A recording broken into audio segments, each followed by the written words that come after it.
Dominating, that is the one word that best describes Dean Thomas. Ranked number 2 in the world in his weight division, Thomas has been destroying his opponents. Ranked number 1 in the world in the lightweight division, Jens Pulver has earned the nickname the Pulverizer. That nickname isn't just a nice piece of alliteration, it is a nickname that comes from a devastating left hand.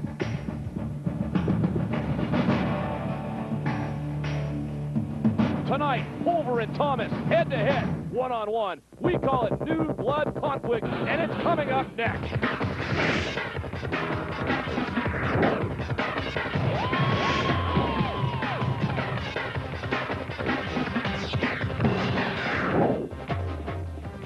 Augusta, Georgia, the home of the most prestigious golf tournament in the world, the Masters. Tonight, Augusta, Georgia is the home of an incredible fight card.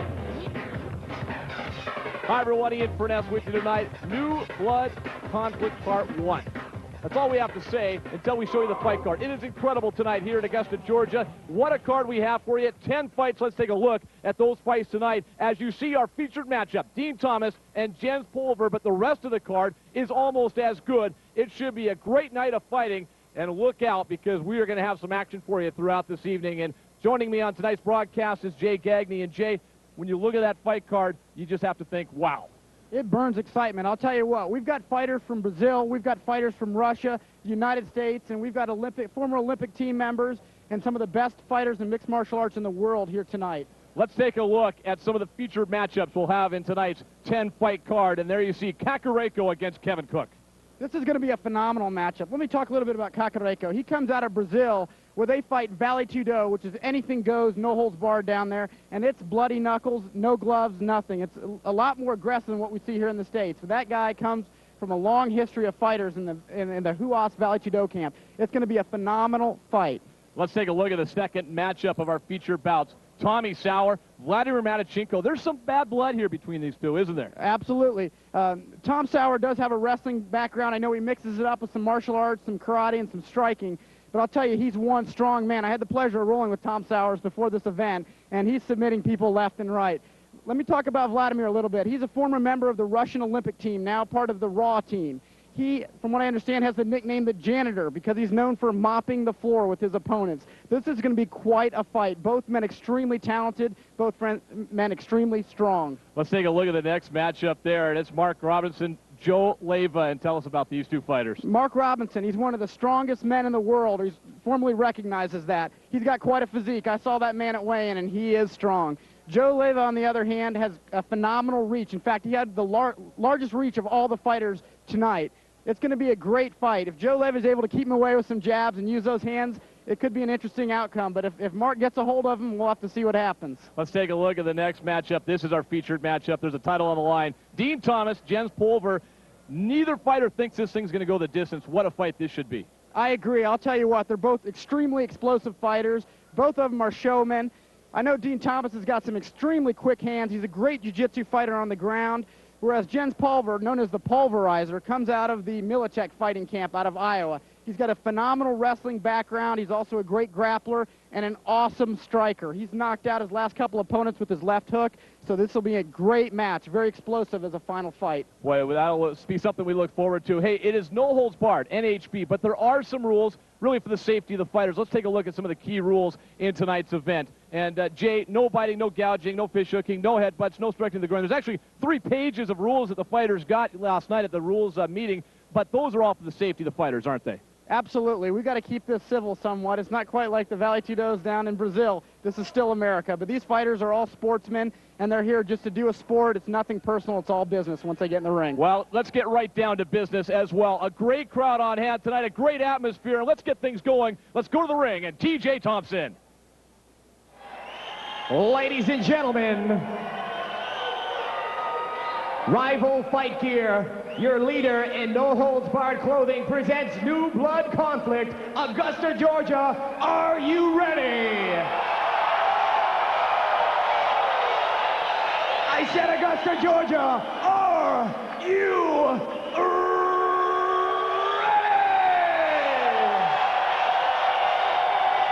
Ladies and gentlemen, let's get this show started. We're going to meet the ring girls with some very special transportation.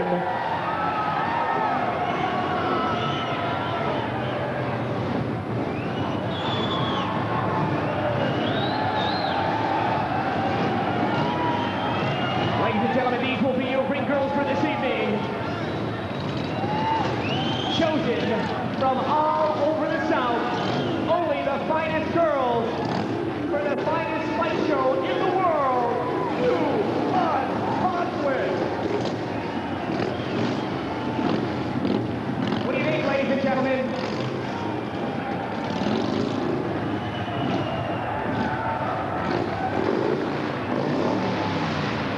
You want to see these ladies a little closer? That's not going to do it. I said you want to see a little bit more of these ladies. Let's get them down to the cage.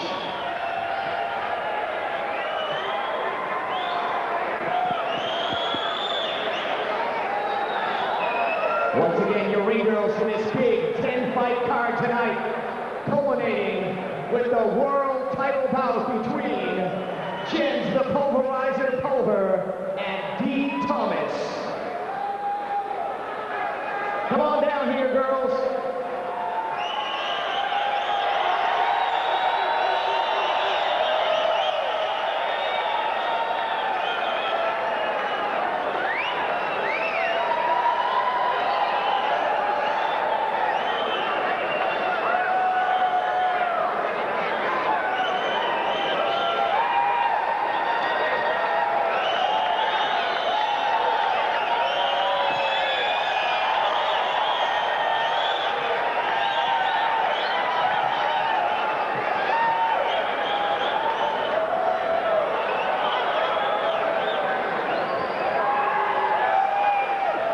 Thank you, ladies.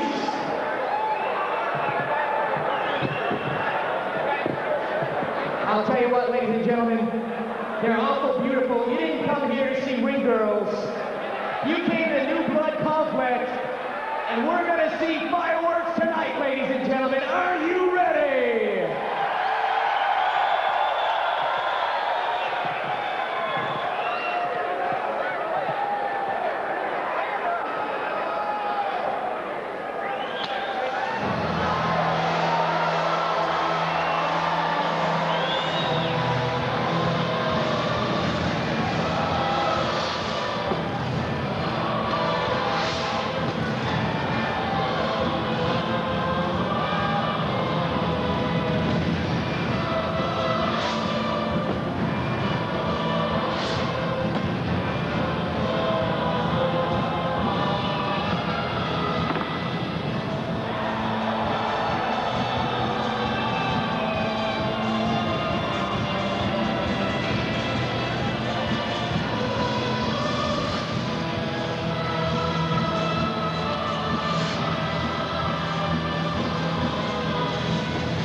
Tonight's card set to begin. Ian Furness, along with Jay Gagne. Tim Stamper is the third member of our broadcast crew. And guys, let's take a look at the first matchup for tonight's card.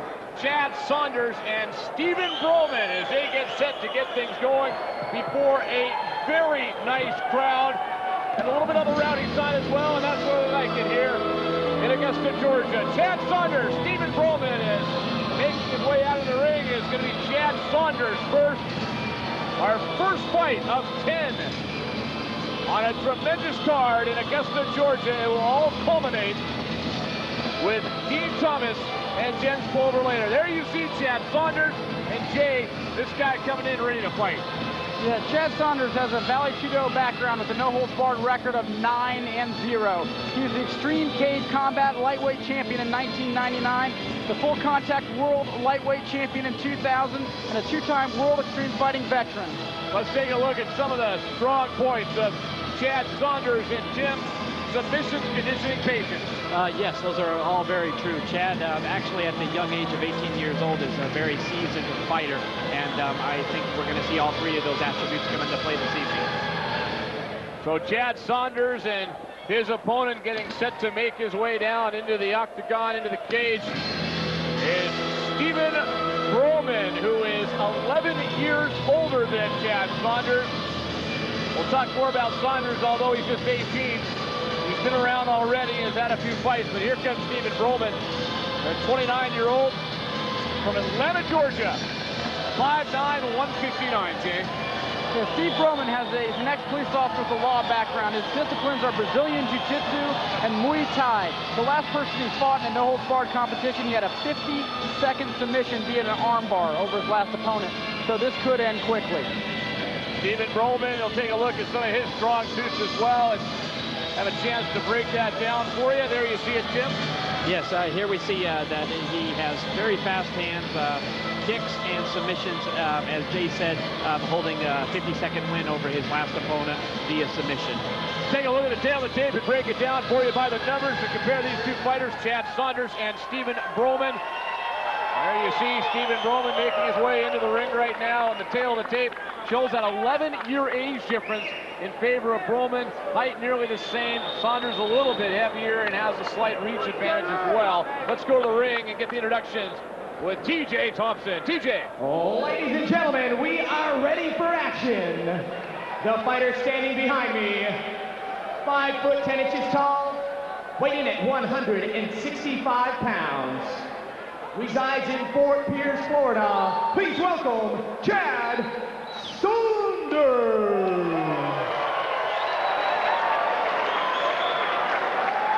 And ladies and gentlemen, his opponent tonight, 5 foot 9 inches tall, weighing at 159 pounds. From Atlanta, Georgia, Stephen Broman. This match will be refereed by the president of North American Grappling Association, Kip Polar. It will be on his command. Well, there you go. Stephen Broman and Chad Saunders. Kip Polar is our official. And we are just about ready to get going with the first event of the evening in what promises to be an incredible card in Augusta, Georgia, before a very enthusiastic crowd. Polar getting ready to bring the two fighters to the center of the ring, and we are underway. Our first fight of the night, Saunders and Broman. There we see Saunders and Broman in a classic wrestling tie-up position there. Saunders on his back, Broman on top. Saunders, go ahead. Oh, I'm sorry. I was just going to mention there we see Saunders already being very aggressive, working, you know, for an arm lock or a triangle there, you know, with the open guard style.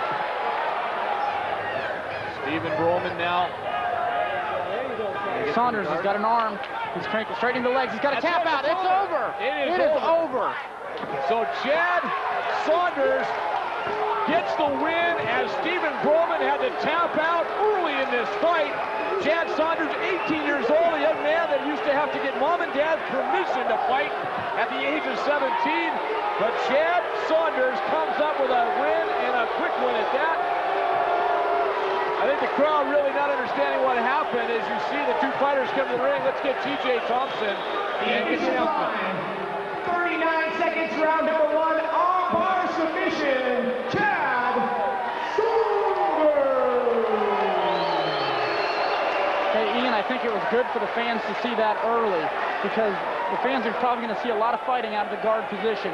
And as people can see, just because the man's on his back, it's an extremely offensive position.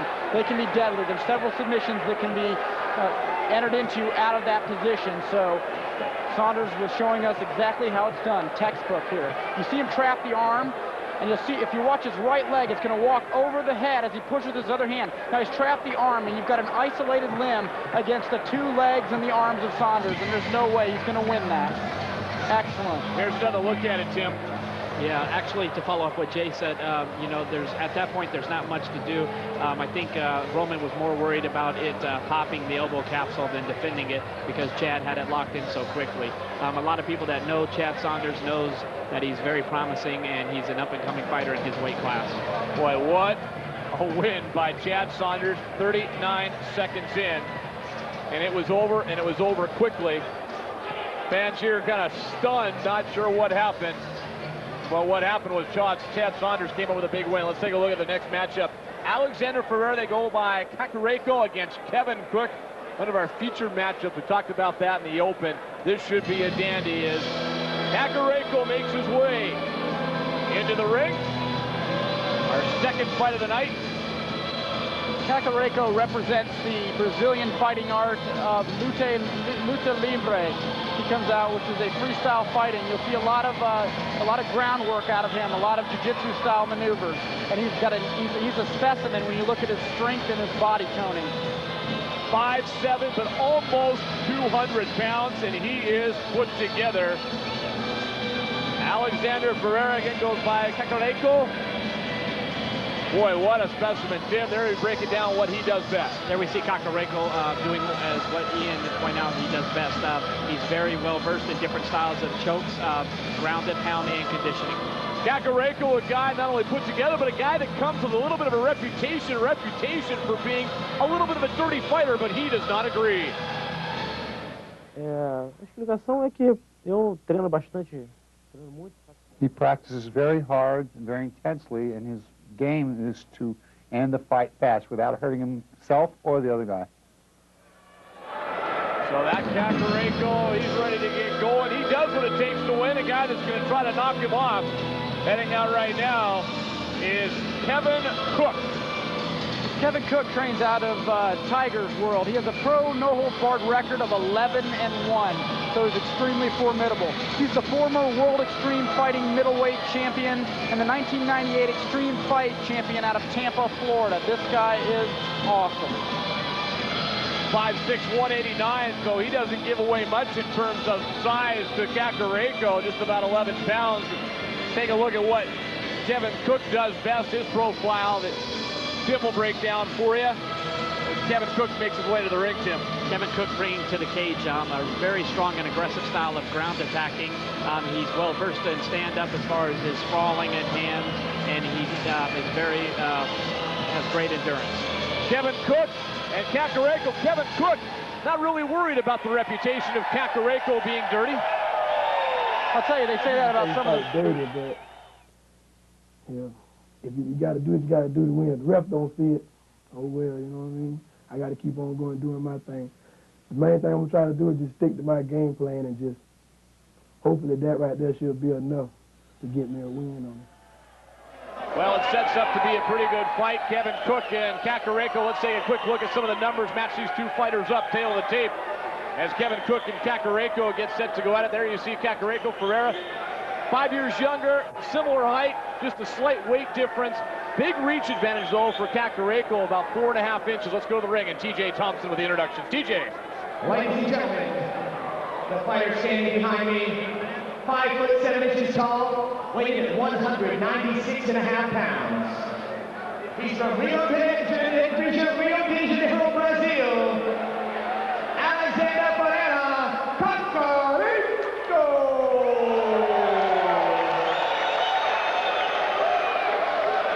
And ladies and gentlemen, his opponent, 5'6" tall, weighing at 189 pounds. From Lakeland, Florida, Kevin Thunder Cook. On King's command. Kevin Cook and Kakareko getting set to go at it. Guys, the last fight lasted all of 39 seconds. This one going to go a little longer, do you think? Oh, most definitely. Both of these fighters have something to prove, and I don't think they're going to prove, be able to prove what they want that quick. Kip Kolar, the official, and he gets set to bring the fighters to the middle of the ring, and he does so. Kevin Cook in the all-black trunks, Kakareko, multicolored trunks, and here they go. 4-minute rounds. And this is the first of 3. Kakareko got a quick hand there. They're just going toe-to-toe, and now Kakareko gets Cook down. You can see Cook go to that classic guard to try and protect himself. Cook and Kakareko just standing up and throwing bombs at first before Cook now up against the You can see Cook has his right arm, his punching arm, trapped in between his bicep there. And Kakareko's trying to break it free so he can deliver some blows.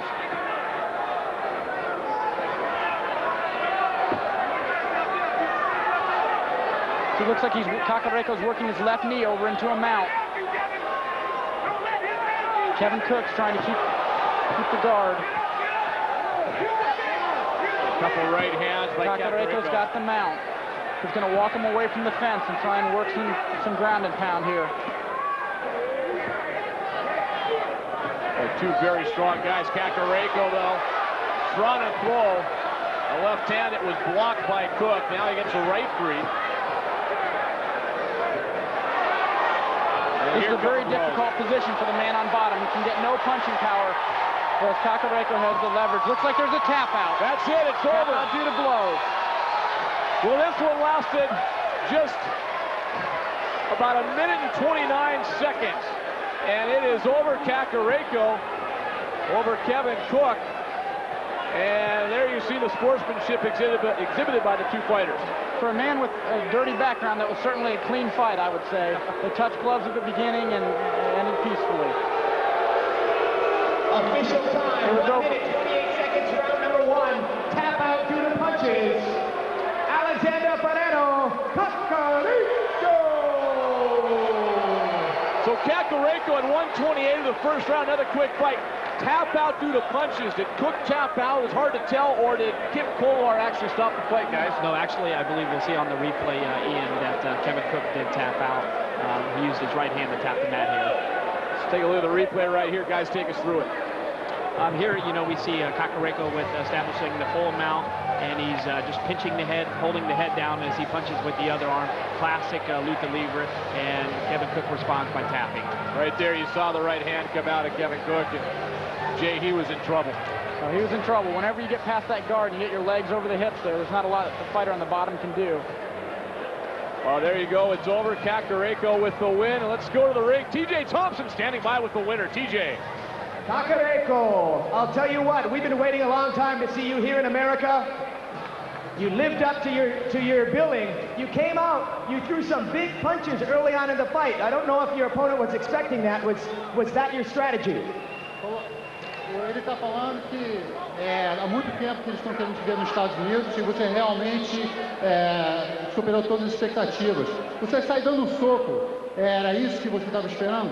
Era isso porque eu fiz uma preparação muito forte, muito boa, com meus professores Beto Leitão, o seu Leitão e o Pedro Rizzo, que me deram a maior força, e por isso que eu estou aqui.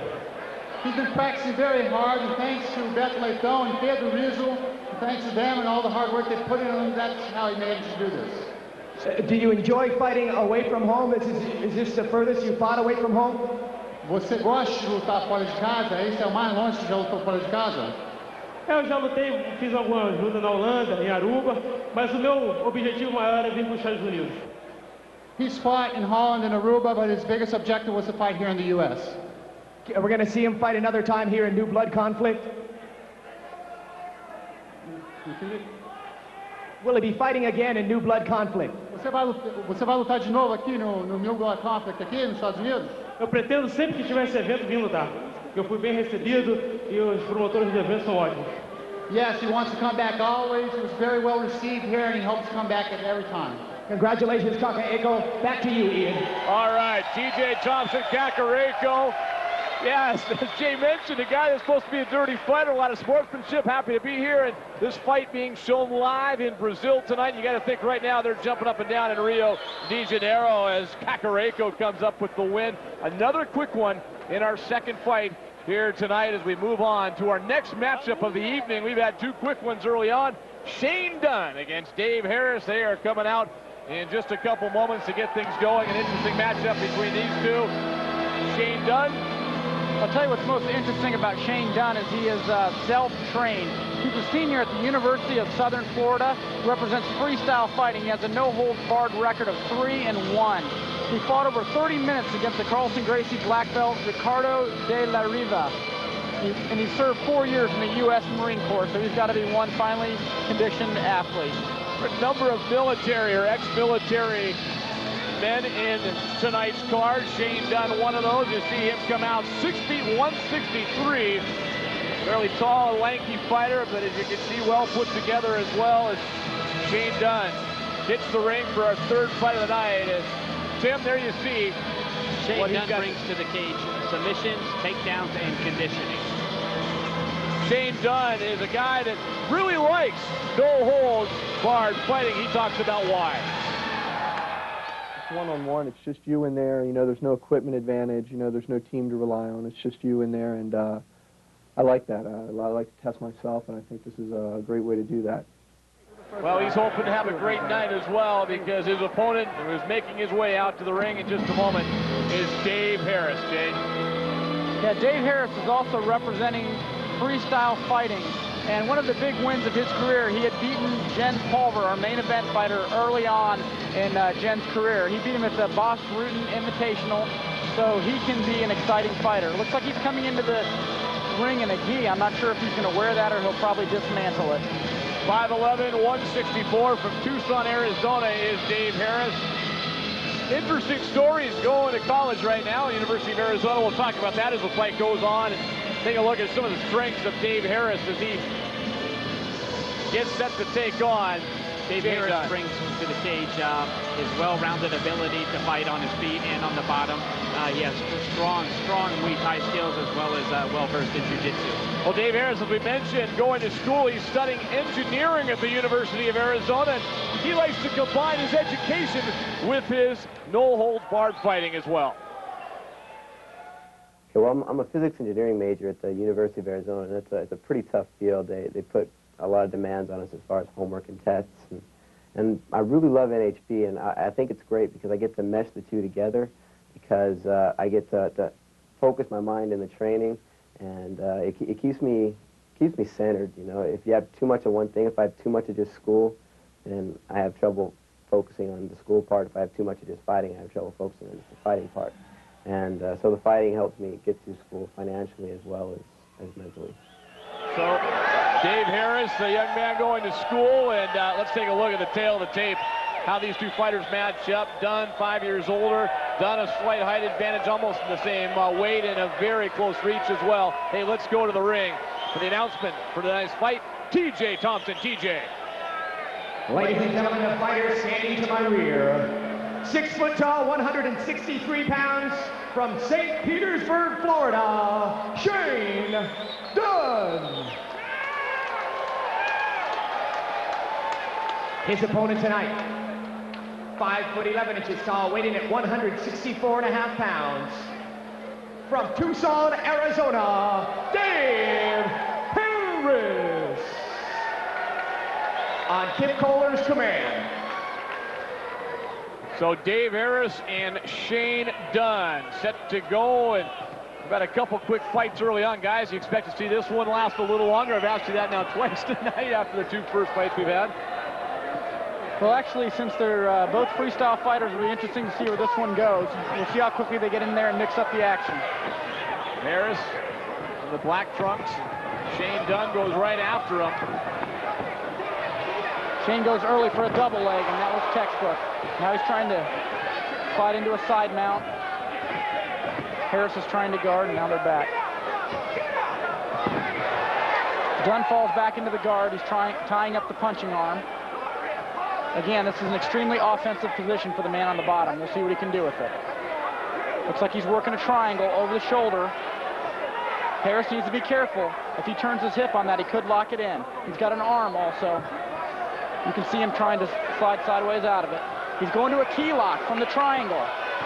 Take a look at it. We're just 45 seconds into this fight. You can see Harris grabbing the side of his shorts. That's the only thing that's keeping his arm from going over there. Now he's stepping over Dunn's head with his right leg, and he rolls out of the triangle. Excellent technical maneuver by Dave Harris. Dave Harris studying aerospace engineering at Arizona, and he used some physics right there to get out of that tough position. You can see him walking that guard up high in the shoulders to keep his fighter down on him. Dunn on the bottom, Harris on the top. Shane Dunn is awfully comfortable there.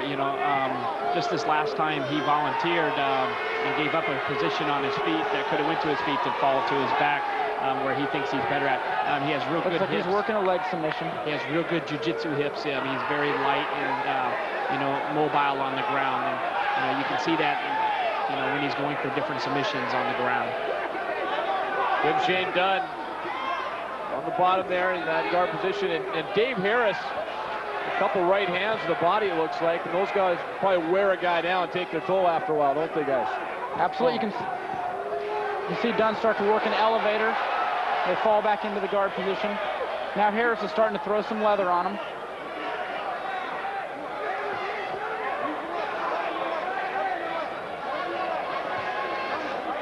Oh, a couple tremendous right hands. Shane Dunn's going to need to drop that elbow to block those ribs, because those will add up. You can hear how heavy those punches were. Switch over to the left hand now as well. Midway through the first round. Compared to our first two fights, this is a marathon. Differently in the first round as a left just misses from Harris. I'll tell you, Harris ought to really try and work his way out of the guard, because he's going to waste a lot of energy trying to deliver some damaging blows. Shane Dunn has an excellent guard, and he's working a lot of submissions from there, so if Harris isn't careful and gets tired, he could get caught.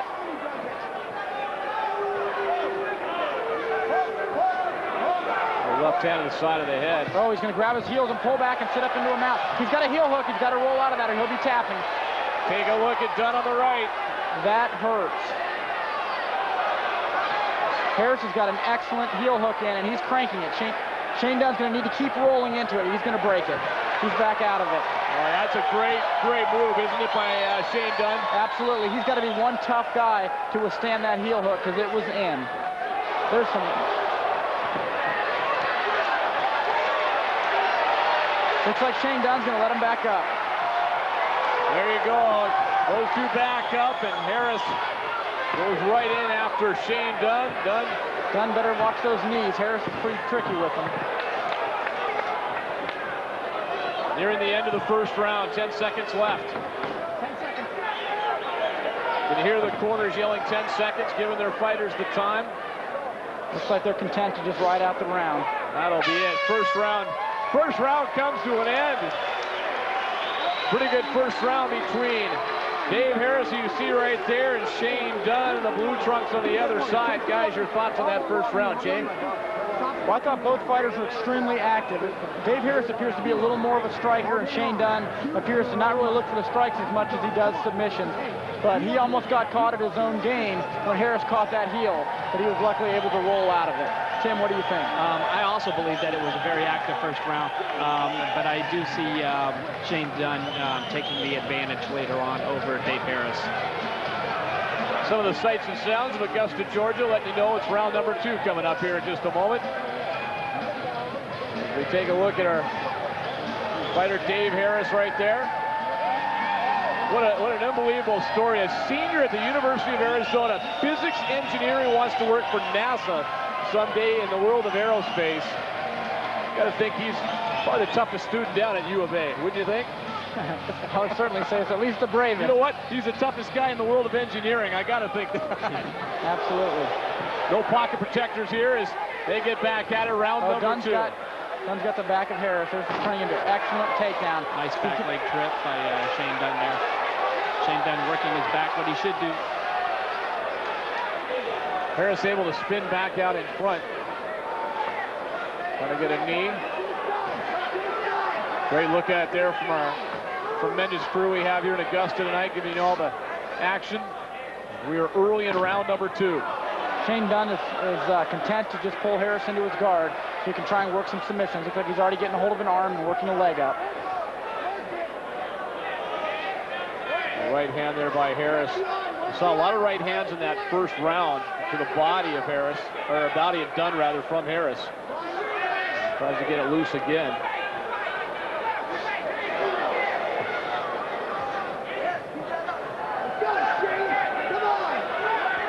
They continue to grapple on the mat. And move towards the middle of the ring. Real quick, Jay, who would you have given the first round to? I'll tell you, it was extremely close. There was a near submission on Dave Harris's part. Shane Dunn had a couple, but if I had to go on the strikes and the near submission, I'd probably just by a slight edge give it to Dave Harris, but it's a very tough one to call. Tim, put you on the spot. No, that's fine. I've been on the spot before, so I'm not afraid to say Shane Dunn.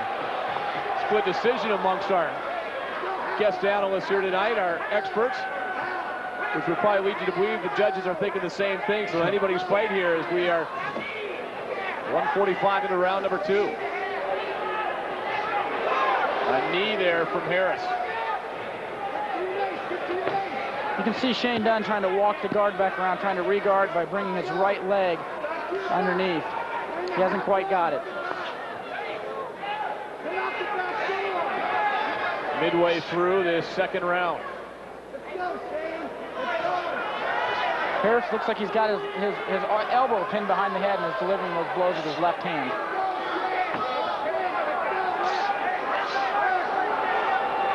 Couple lefts there from Harris. You see Shane Dunn on the bottom working back into a half guard or a half mount for Dave Harris. You see Harris lock up that ankle to keep that right leg of Dunn's from sliding through and getting full guard. Both fighters are extremely technical. Much of a chess match as anything, and there you see a couple right-hand bombs from Dave Harris. And another combination from Harris. Harris has got that right arm. He ought to take it and perhaps throw his leg over. He might have an arm bar. Oh, a huge right hand from Harris, and this thing is over. Dunn, good night. Shane Dunn taking some bombs from Dave Harris. And you talked about it, Jay. He set him up, didn't he? Absolutely. It looks like he had great positioning in that half guard. He was working those strikes. I'll tell you, Shane Dunn looks fatigued. Shane Dunn is fatigued. He took a couple ones right on the button. Let's go to the ring, and T.J. Thompson with the announcement of tonight's decision in our third fight. T.J. Official time, 2 minutes, 52 seconds, round number 2. The winner, tap out due to strikes, Dave Harris. So Dave Harris, the winner at 2:59 in the second round, and keeps his title as the toughest engineering student in North America right now, with some big bombs against Shane Dunn. Guys, let's take a look at the replay and break it down for everybody. Here we see Shane Dunn still in the half guard and Dave Harris in the half mount, and he's just capitalizing on his position by throwing punches, and he looks like he connected on 2 or 3 and was able to make Dunn tap. One thing you notice, no holds barred fighting. We talked about it, Jay and I did in the open, as we see Dave Harris celebrating. There's still a lot of sportsmanship, and maybe more than anything, there's a lot of respect for these guys out there as well. As Dave Harris knew it was over, he got right up. I mean, there was no messing around. We talked earlier about Kakareko, dirty fighter. Hey, respect is probably the name of the game as much as anything, isn't it, guys? Absolutely. Oh, that's correct, very correct. All right, time now to set up our next fight, and it's been a great card so far. John Horning, Mike Farrell. Horning and Farrell as they get set to come on down, and these are 2 big guys. As the crowd in Augusta making some noise, John Horning. They nicknamed this guy John the Law. He has a law background, SWAT team, and police officer. And he's currently the arm wrestling champion in the Police Olympics, so you know he's going to have some heavy strikes. John Horning ready to make his way out. SWAT team member as well. 6'1", 216.5 from Tampa Bay, Florida for John Horning. Let's take a look at some of his strengths and let Tim break that down for you. John Horning bringing to the cage submission skills, very good in chokes, and lots of upper body strength. Jay mentioned his work in the world of law enforcement, and his background in mixed martial arts also helped him in his everyday work as a policeman. Nice thing about the jiu-jitsu is apprehending suspects without injuring them in any way. So it's very advantageous. When you can take a suspect down, handcuff them without leaving any injuries on them at all, of course you're going to run into a lot less trouble. John Horning, and he's getting set to take on Mike Farrell. Jay, tell us about Mike Farrell a little bit. I'll tell you what, Mike Farrell's trained by the local DA here, the assistant DA, Mike Carlson, who owns a martial arts school here in town. He trains jiu-jitsu and MYB kickboxing, and this guy is strong. He has a no-hold-barred record of 3-0. He's a former U.S. pro rodeo bull rider and a former bodybuilding champion. I had the honor of rolling with him before coming in here, and he is quite a specimen. His strength is incredible. The man looks like he barely has a neck, and he'd be difficult to choke out. Tim, break us down his stats for you, or just some of what his strengths are. Farrell bringing into the cage his strength, his submission, and extra patience in order to capitalize on what you may or didn't. Well, you can tell by the reaction of the crowd here, the hometown boy, Mike Farrell, they're excited to see him. He's excited to fight here in Augusta. I'm glad that, yes, it's come to Augusta so I could fight in front of my hometown, in front of a lot of the people I know, the people at work that support me, all the guys in my dojo that support me, so I'm really proud to fight in Augusta. All right, let's take a quick look at the tail of tape between these two big men, Horning and Farrell. There you see Horning 7 years older. Horning a slight height advantage, about 3 inches. Farrell a little bit heavier, and Horning has a reach advantage. TJ, let's get the introductions. TJ. The fighter standing behind me, 5 foot 10 inches tall, 216.5 pounds. From Tampa Bay, Florida, John Horning.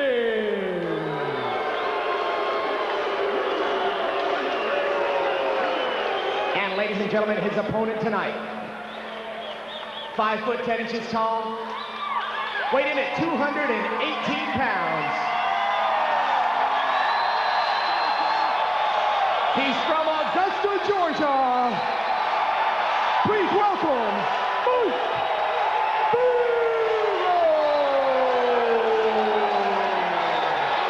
Mike Well, Mike Farrell, John Horning, and this crowd, if it wasn't buzzing before, which it was, they're on their feet right now to watch Mike Farrell from Augusta against John Horning. Horning.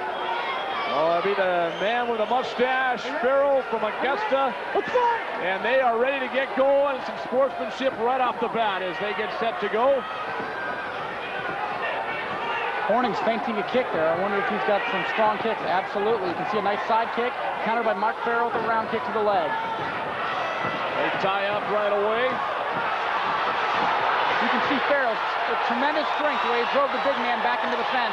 Lifts him and slams him into a side mount. What a slam by Farrell! And you know John Horning's no small man. John Horning, 6'1", almost 217 pounds. But he's on his backside right now as big Mike Farrell dropped him. That's a testament to the strength of Mike Farrell coming into this fight. Looks like Horning's working him back into the guard position. Mike Farrell's doing what he needs to do, and since John Horning is the bigger man, you want to take that bigger man and pinch him up against the cage and try to eliminate some of his movement and some of his strength and try to capitalize on that as much as possible. Trying to work, looks like that forearm over his Farrell. Oh, look at the strength of both these guys. Great matchup between two big men. And that was excellent jiu-jitsu skill by Mike Farrell to pass the guard and get to the outside of the side mount. This is where he can really work some submissions and strikes. You can see the elbows coming already. He's putting that palm on the sweaty forehead and dropping the elbow. That is brutal. Oh, there's a big, big left hand by Farrell.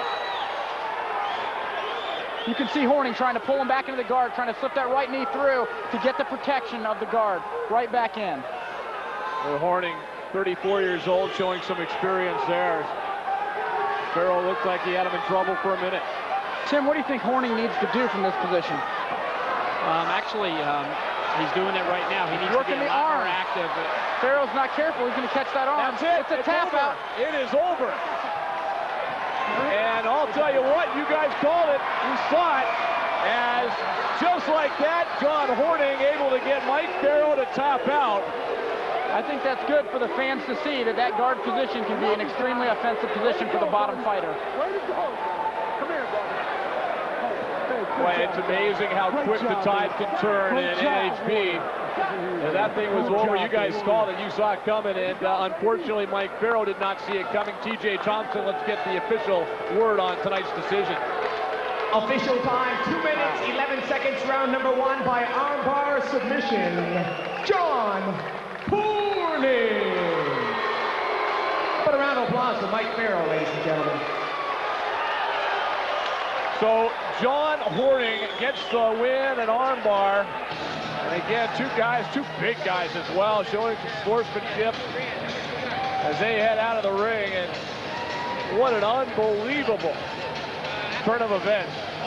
As we take a look at the replay, and guys, break it down because, Jay, you saw this coming. There's a slam. First of all, this was early in the fight when Farrow looked to be in control. Absolutely. He's in the side mount right now, and you can see, well, here's where Horning's getting that. He's pushing the head with the palm and getting that left leg over the head, and he's getting that arm. Farrow was concentrating too much on delivering punches, and he left his right arm vulnerable. Well, it was over at that point. The crowd not really sure. A lot of them wanted to actually Look at the two men shake hands and hug. Tremendous sportsmen. That's a big thing about it. We talked about it earlier. NHP was all about sportsmanship. Jamie Levine joins us now, the promoter of tonight's fight. Jamie, thanks a lot. It's good having you come by. Hi, thank you. You have big news to tell us about, don't you? Yeah, actually, I want to announce to Brazil and all over the world that we're on tonight that our next event will be in São Paulo, Brazil on November 18th. So all the Sport TV fans and everybody down at Globosat and in Brazil, we are going to be there. Definitely November 18th. Stick around through this fight, will you? We'll absolutely. Stick around for a minute. We'll talk to you a little bit more about what's going on as we get ready for our next fight. What a great card so far. You've had some quick fights, but good fights at that. Oh, thank you. Yeah, I try to match them up to the best, to the best that I think that the fighters will match up to each other. Fortunately, I like to see fights go the distance, but that's the name of the game. This is NHB, and anything can happen anytime. Well, we've had great action so far. Let's take a look at tonight's next matchup. Paul Rodriguez and Phil Johns coming up. And Jamie, jump in anytime you want as you take a seat. Jamie Levine here. And Paul Rodriguez makes his way out into the ring, guys. Paul Rodriguez is a 4-time World Extreme Fighting veteran. He's trained by Jim Thomas out of the Rival Fighting Team. He has a professional no-holds-barred record of 11-3. And Jamie, tell us what you think about this guy. Yeah, Jamie, you know something about Rival, don't you? Rival, yeah, I do own Rival Fight Gear. I do sponsor fighters. Actually, Paul Rodriguez, I train with him every day. Him and Dean Thomas and a number of other Rival fighters on this team. This is out of my camp out of Orlando, Florida. As Paul Rodriguez makes his way to the ring, Jamie, you can kind of break down his strengths. We'll see him up on the screen here. There you see what Paul Rodriguez does best, Jamie. Yeah, he is incredibly fast. His conditioning is great. And the ground game, he's going to look for submissions as fast as possible. I know that he works very, very hardly on the conditioning and his submission. So look for he's going to try to end this thing quick. Phil Johns will be his opponent, who we'll see in just a moment as Paul Rodriguez is getting set for our fight, and his opponent, Phil Johns, here in Augusta, Georgia tonight. Phil Johns is a phenomenal fighter. He's been around for a long time. He has a no-holds-barred fighting record of 23-8 and 17-2 as a lightweight. He's a Division II NCAA National Wrestling Champ, Illinois State High School Wrestling Champ, 4-time All-American Wrestling Champ, Hook and Shoot Lightweight Champ, Extreme Challenge Junior Lightweight Champ. He is an Ironheart Crown Champion and an SBC Champion. This guy has a phenomenal Phil Johns is stepping up to this weight class. He usually fights at under 155. He is stepping up and to showcase his wrestling and his submission striking. He's going to definitely give Paul Rodriguez a run for his money. Like I said, this is the heaviest that Phil Johns has ever fought. Let's take a look at the tail of the tape, how these two guys match up. And there you see Johns jumping up. He's 163 now. He gives up some height. Rodriguez, the reach also in Rodriguez's favor. Let's go to TJ Thompson as we get set for the introduction of Rodriguez and Johns. TJ.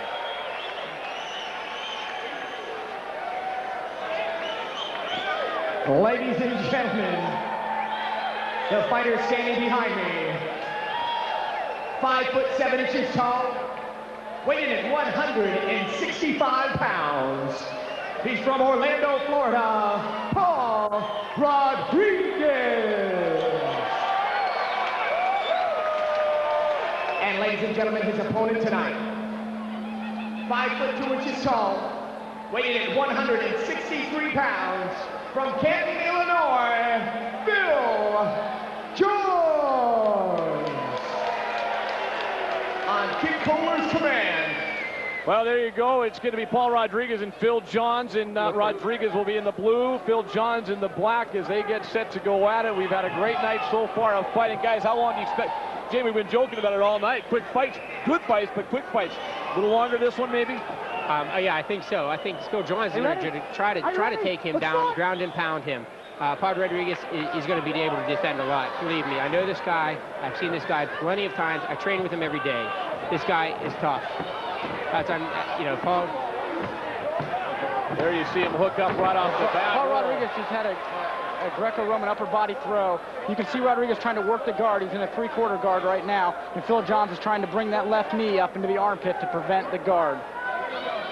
So again, Phil Johns on top, and down below the guard positions, Rodriguez early on, 4-minute round. 30 seconds in. They grapple around. Go ahead. Yeah, Paul Rodriguez is probably going to go for armbar submission right away right now. Phil Johns is giving up a lot of height advantage. He is going to try to punch Rodriguez, but it's going to be very difficult with his reach disadvantage.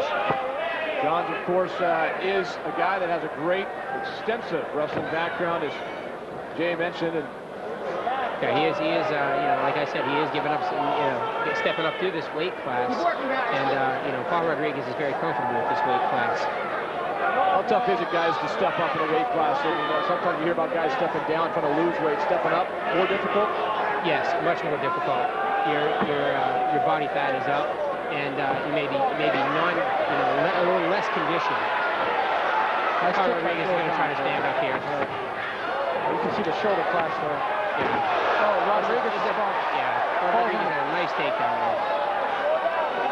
He's going to watch Rodriguez try and work that right leg free so he can come into a full mount. Rodriguez as well as training with Jamie here, also with Dean Thomas. So we will see later in our main event against Jens Pulver. You can see Rodriguez working that left hand to the face of Phil Johns, trying to break through it. Phil sliding him right into the guard.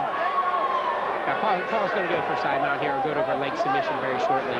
That's my opinion. I mean, that's what he's going to work for. He's going to work to keep this fight going a little bit, try to fatigue Phil Johns, and then go for a submission. So, Jamie, how about your team rival tonight? They've fared quite well. There's only been one loss, and all the rest have been victories. What do you think of that? Yeah, my Orlando guys, team rival, Florida guys are representing in the house tonight. I mean, it's definitely a, we come out to put on the best fight we can. We're also bringing, the team rival guys down to São Paulo, Brazil on November 18th. I just want to mention anybody down there that does want some rival fight gear. www.WWE online. Spectacular move there. He falls right back into the guard there. That's right. There is the launch of a new website for the WEF called www.wefonline.com. There you see again, it's Phil Johns. Phil Johns on the bottom, that interesting story. Physical education teacher by trade as well. A guy that has quite the background as a wrestler, but also as a teacher. Doesn't have a lot of guys smarting off to him in class. Back home in Canton, Illinois, 31 years old. Paul Rodriguez, 25-year-old from Orlando now, trying to get the left free. Looks like Paul's content to work some strikes from the guard position. I'm sure he's just trying to wear Phil Johns down a little bit so he can get past it. But Phil Johns is tying him up nicely and trying to wear him down. Looks like he's trying to trap a right arm there of Rodriguez. Again, they tie up. Just about 30 seconds to go in this first round. Rodriguez with glancing right hand. Phil Johns, 20 seconds left. More than likely, guys probably thinking, let's just get out of this first round. His corner, I'm sure, telling him how much time's left. Yeah, I'm sure they're telling him to hold out there, hold out. And trying to move into the cage with 9 seconds left. I'll tell you, this is a testament to Paul Rodriguez's grappling skills. Whoa, what a right hand. Wow, flurry at the... Look out, this could be over at the end of the round. Oh, Kip Kohler jumps in. What a flurry by Paul Rodriguez with 10 seconds left in the round. Jamie, we've noticed that throughout the night. We've had guys, it's been aggressive. Just when you think guys might slow it down and maybe take an easy way out and get to the end of the round. You don't have any fighters here that are doing that tonight, do you? We'll take another replay. You can see Rodriguez there delivering the kick. Now watch this. As he drops into a powerful right hand, dropping with an elbow. Another right hand, another right hand. And Phil Johns is trying to push him away with his hips, and he falls into the form of this throat. Both fighters stand up, true sportsmen. You see him tap the stomach of his opponent there. And that's the amazing thing. I mean, we talked about it. I mean, guys not willing to, not afraid to take a chance tonight. Instead of waiting for the last 5 seconds to go by, just go right back in there and be aggressive. This is the new blood conflict, and what I'm trying to do is bring fighters in here. I'm not going to go with the old style type fighting anymore, where they're going to work positions more than I'm working for fights here. That's what my main goal is, to try to match fighters up, to just give the crowd the best fight possible. I think the crowd agrees because they have been phenomenal tonight. What a great atmosphere here in Augusta, Georgia. This is the biggest crowd that we at this organization has ever had. Early on in the second round, 4-minute round. 3 times we'll go around as these two again get tangled up. You see Paul Rodriguez content to fall back into the guard and just tie up that right punching arm with Phil Johns. Phil Johns is trying to work it free to create the space so he can do some striking. The fans have seen tonight, too, and you talked about it, Jay, a number of times, that guard position can be a dangerous position as well, and it can be an offensive position. Absolutely. There's several submissions that can be done from the guard, so the guy on top has to be careful. Just need to go back one fight to Farrell and Horning to see that. Just a few minutes ago, as that was unbelievable. It was a great fight. But, you know, anything can happen at any time. Fans here in Augusta may be a little disappointed after Farrell started with that big flurry and the big slam. The big slam and the strikes coming down with the elbow, yeah. I thought he was going to fare pretty well in the first round there. Then you see Rodriguez is in the blue shorts, and on top, Phil Johns in the black shorts. Minute 20 into the second round. At what point, guys, does conditioning, endurance start to come into play in a fight? Second round, mostly? At this level, no, it's not going to be a part in this. This is only 3-4 minutes. Oh, look at that. Phil Johns goes to a mount. Rodriguez sits back and gets his knees back through and re-guards. Almost an elevator there. Always looking for the sweep. Talking about Paul Rodriguez, one of his strengths is speed as well, able to counter, isn't he? Yeah, he has very good jiu-jitsu skills, and he always tried to sweep there. I don't know. I think he's pretty content right here. I mean, this is where he's comfortable. He's going to look for submissions. He's not a big striker, so looks like they're going to stand him up to add some more action to the fight. Certainly, they want to please the fans here at the WEF. Fans will appreciate that. Is Kip Kolar gets him back up and going again. Rodriguez on the right, Johns on the left of your screen. Yeah, Kip's doing a great nice high kick by Rodriguez. Nice right-hand jab by Phil Johns. Understand the fans in a big takedown. A takedown by. You know, in the scoring on this, the takedowns really don't have any effect on the scoring at all. You know, it's not a wrestling match; it is a fight, and so you know everybody likes the big takedowns and stuff. That really doesn't really fare too much in the scoring. You know, the big slams, yes, they do, but the straight double legs and single legs and things like that doesn't really matter. We haven't even had a chance to have our judges make a decision tonight, but real quick, go through what are the judges looking for? What does get you points? Strikes, positioning, submission attempts, and total aggressiveness. Jamie, it's not often you see a 4-time All-American wrestling champ on his back. No. What do you think of Paul Rodriguez's grappling skills? You know, like I said before, he works very, very hard in the grappling, submission grappling. He just placed second in the Abu Dhabi trials, losing only to Enzo's student Matt Serra due to a neck crank. So he's a very tough individual. Looks like Phil Johns is trying to hold. They're trying to hold a guillotine, but he's not going to get it from the side. He needs to have full guard to really sink that in. 30 seconds left to go in round number 2. And Kip Kolar will jump in again and stand up for fighters, and that will make the fans here in Augusta extremely happy. These two have been up on top. They have really put on a show. Let's see if they do it again. Paul Rodriguez with a nice try-ahead kick again. He sets that up. That's the 3rd time he's tried that. Oh, he's got a single leg. Look at that slam. Now that was a takedown. Looks like he just rolled out of the guillotine. Excellent. What a win. At the end of the last 2 rounds, Paul Rodriguez steps it up.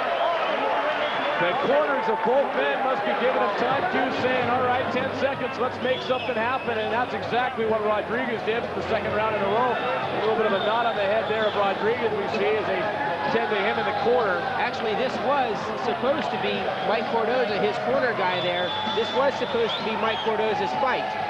What happened was Mike Cordoza was scheduled to fight Phil Johns. At the last minute, Cordoza did back out. I don't know why. He didn't give a reason. That doesn't fare very well with this organization. But Paul Rodriguez's opponent was John Alessio, and he ended up getting hurt in training. So let's look at this action here. You can see that single leg. And watch Paul Rodriguez pick up the 4-time NCAA champion wrestler and just slam him down. Now, he had a guillotine there, Jamie, but it wasn't quite the proper positioning. No, it wasn't sunk in. There we go. Look at it again. Paul just lifts him, clears the legs, and passes and goes. You know, you can just commend Paul Rodriguez's his takedown ability, even, clearing, passing the legs. Here then a classic tie-up. Try some upper body throws. Back to live action here in the third round, 4-minute rounds. You see them tie up. Guys, would you give it to Rodriguez in the first 2 rounds? I would have to say, with the slam and the strikes, it's a very close fight. It's difficult to call at this point, but some of the excitement, a lot of times when a fighter ends a round explosively, that can make an impact on the judges, and that's what Rodriguez has done. Yes, I agree with that totally. Judges tonight have had an easy night, haven't had to make a decision. There is overtime, though. Yes, there is a 3-minute overtime, yes, if it's needed. Very rarely we go into overtime. You can see Phil Johns trying to walk Rodriguez into that fence to try and take away his angle on that guard.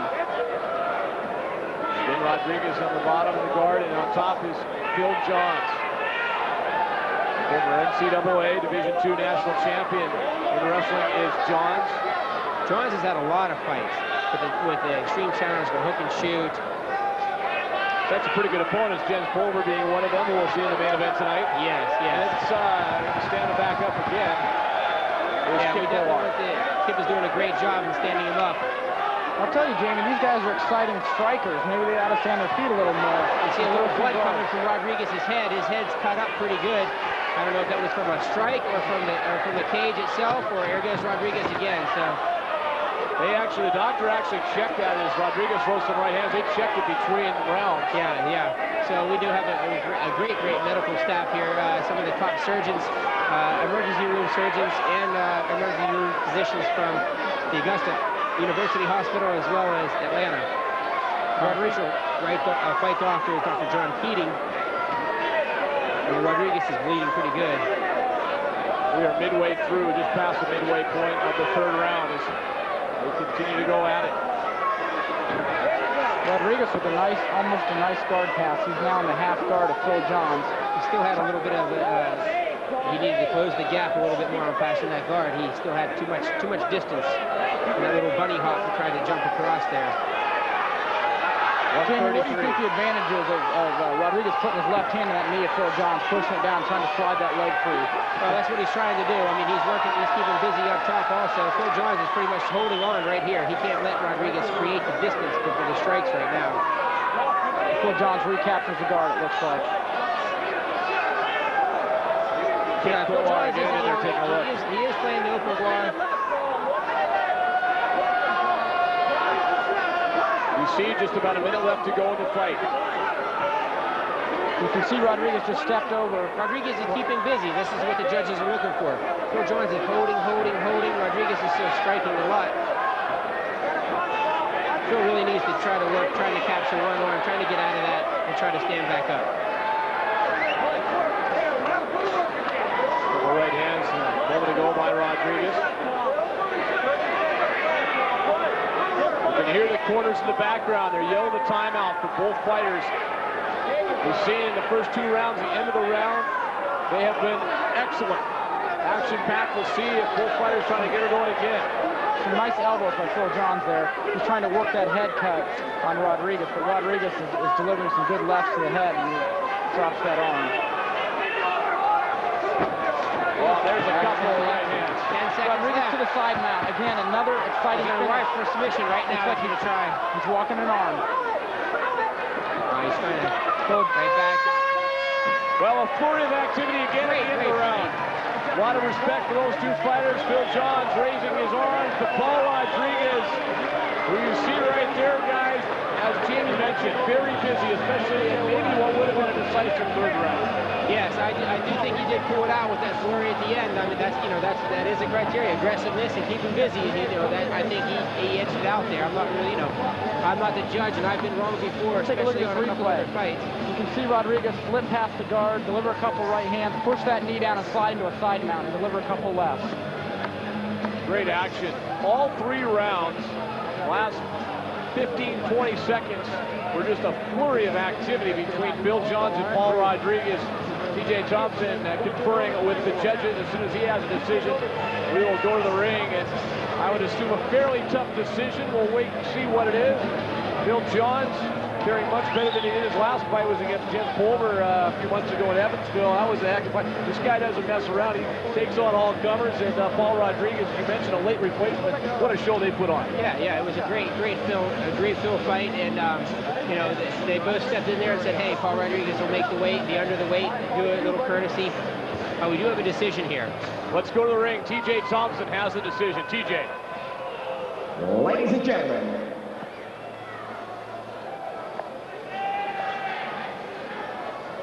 we have a split decision. Referee number 1 scores about 29-28, Johns. Referee 2 scores about 29-28, Rodriguez. The third judge scores about 30-27 for the winner, Paul Rodriguez. Well, a split decision, but a majority decision. Paul Rodriguez with the win over Phil Johns. A close fight. You have to commend both fighters on that. That was a great fight. The judges did their job, and it came out with victorious.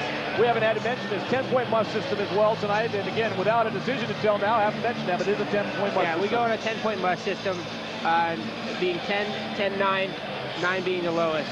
Jamie, before I let you get back to work, once again, you've got a big fight coming up. Tell us about the Brazil event, November 18th. We are going to be in São Paulo, Brazil. We haven't determined the location yet, but that's the date we're going to go for. It's Saturday night. We are going to be there. We are going to be live again for our South American friends.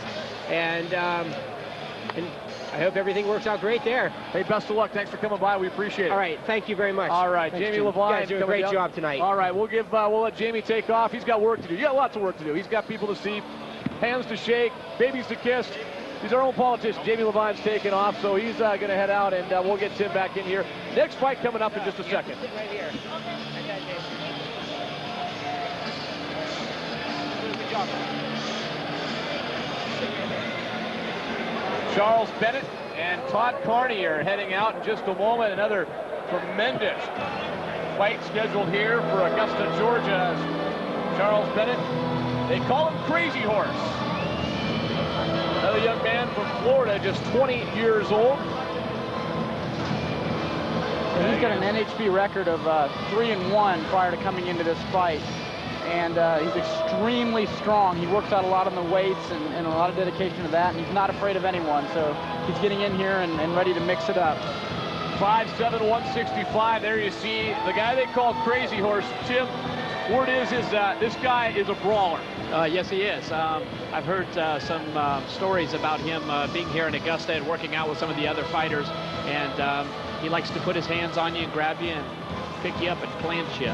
So I look forward to some, definitely some slams as we look there at his physical attributes. He's a heavy striker, and he's versed in submissions.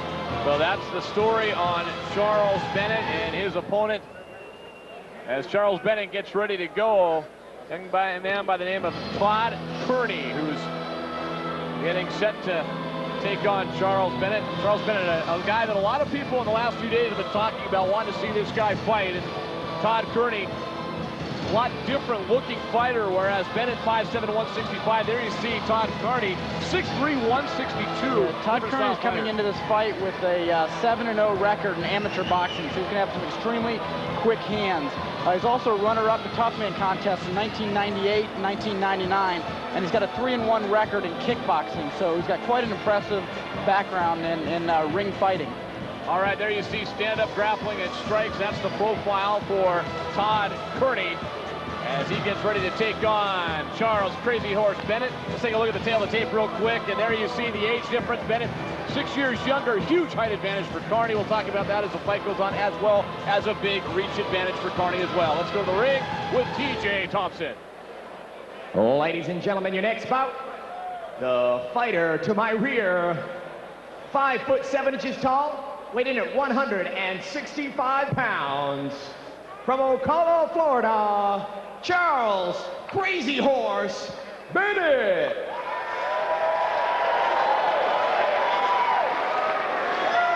And ladies and gentlemen, his opponent tonight, 6'3" tall, 162 pounds. From Wheeling, West Virginia, Todd Kearney.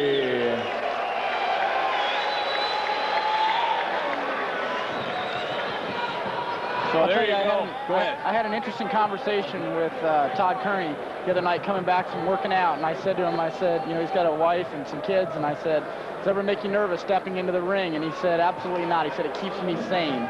So we're going to see why this guy stays sane in the ring here. Well, here you go. There you see it's Kearney and Bennett. Bennett in the blue shorts, Kearney in the black shorts. Kearney, as they mentioned, the boxing background in that boxer stance right now. And Bennett goes, oh, there's a slam. Crazy Horse. What a slam by He's got an arm bar. He's pulling it out. Well, he's turning over that excellent move by Todd Kearney to get out of that arm bar. Oh, he may not be out of it yet. It looked like he was out of it, but instead. How strong is Bennett? Extremely strong. Like I said, he's got a heavy weight back. Look, elbows to the head, unanswered. A good side note about Todd Kearney is that previous to competing here in the New Blood conflict, he fought in a tournament and fought 5 guys in one night. So he has a do-or-die attitude about himself, and I look forward to seeing that tonight. Bennett seems like he's very much in control here in the first minute. He's slipping in a rear naked choke. He's got his back right now. Looks like he's just under the chin. He's got to get that right hook in. If he doesn't get his hooks in, he'll roll over the top of the back. Todd Kearney looks to have both hands securing the arm of Bennett just rolled out to the side now. He's in a dangerous position now. Great action between these two. Kearney with a couple left hands for body. He's slipping in a guillotine.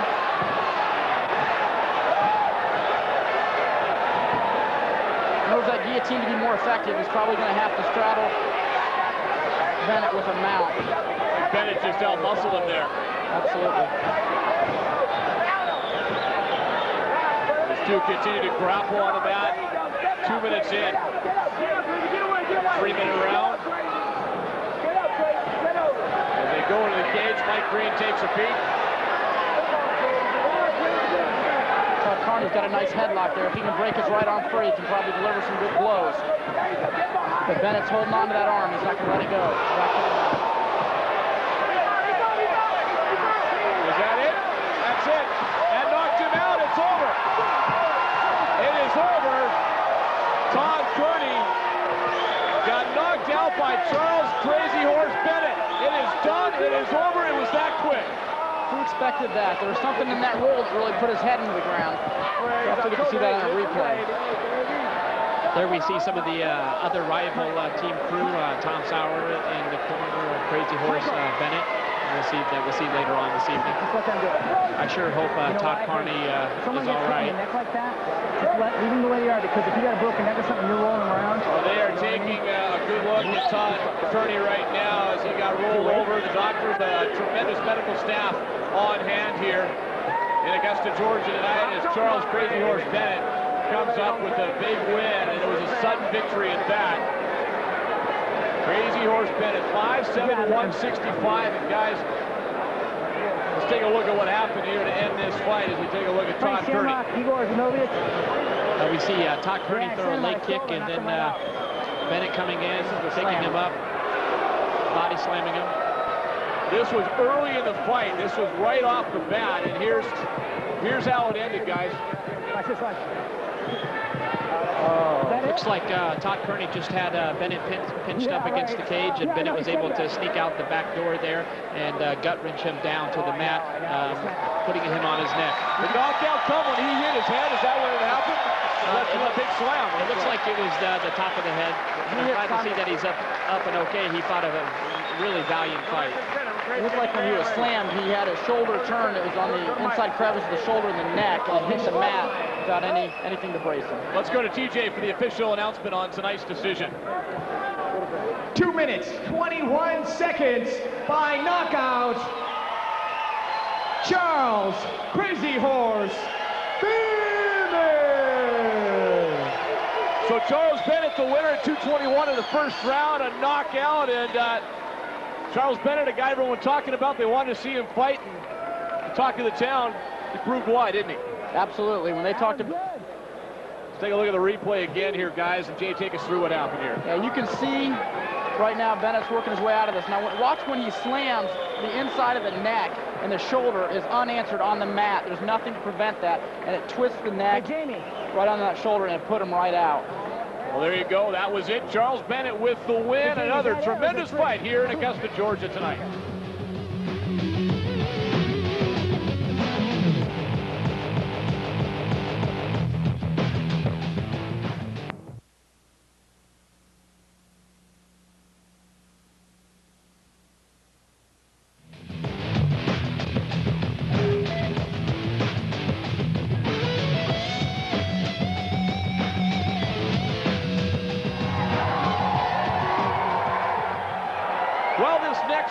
Richard Crunkleton and Robert Irizarry coming up next, and we're going to see Richard Crunkleton making his way to the ring. And Jay, another good bout on what is a tremendous card tonight. Tell us a little about Richard Crunkleton.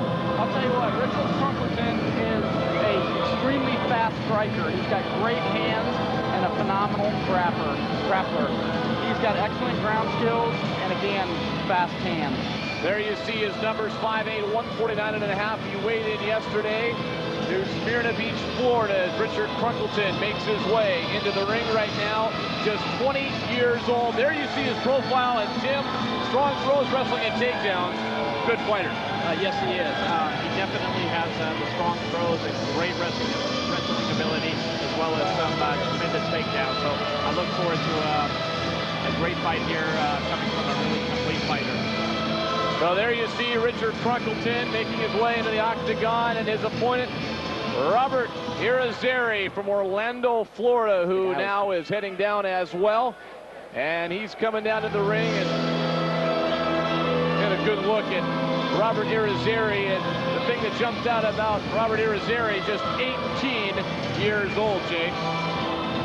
Yeah, Robert Irizarry is again, he's got extremely fast hands, great striker. Jiu-jitsu background, fighting for Team Rival, and this is going to be an excellent fight. It's going to be very explosive. It's going to be interesting to see Robert, with his boxing and jiu-jitsu background, take on the wrestler. A couple of young guys, and Jim, there you see the profile. Tell us a little bit about technically what this guy can do. Actually, he trains with Dean Thomas, so he will also bring a complete fighter type of package with his attributes to the ring. Robert Irizarry, Richard Crunkleton, let's go to the ring, and TJ with the introductions. TJ.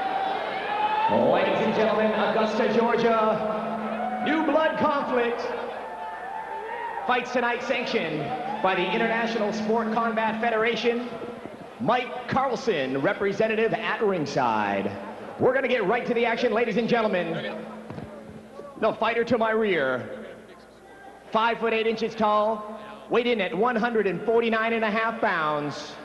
From New Smyrna Beach, Florida, Richard Crunkleton.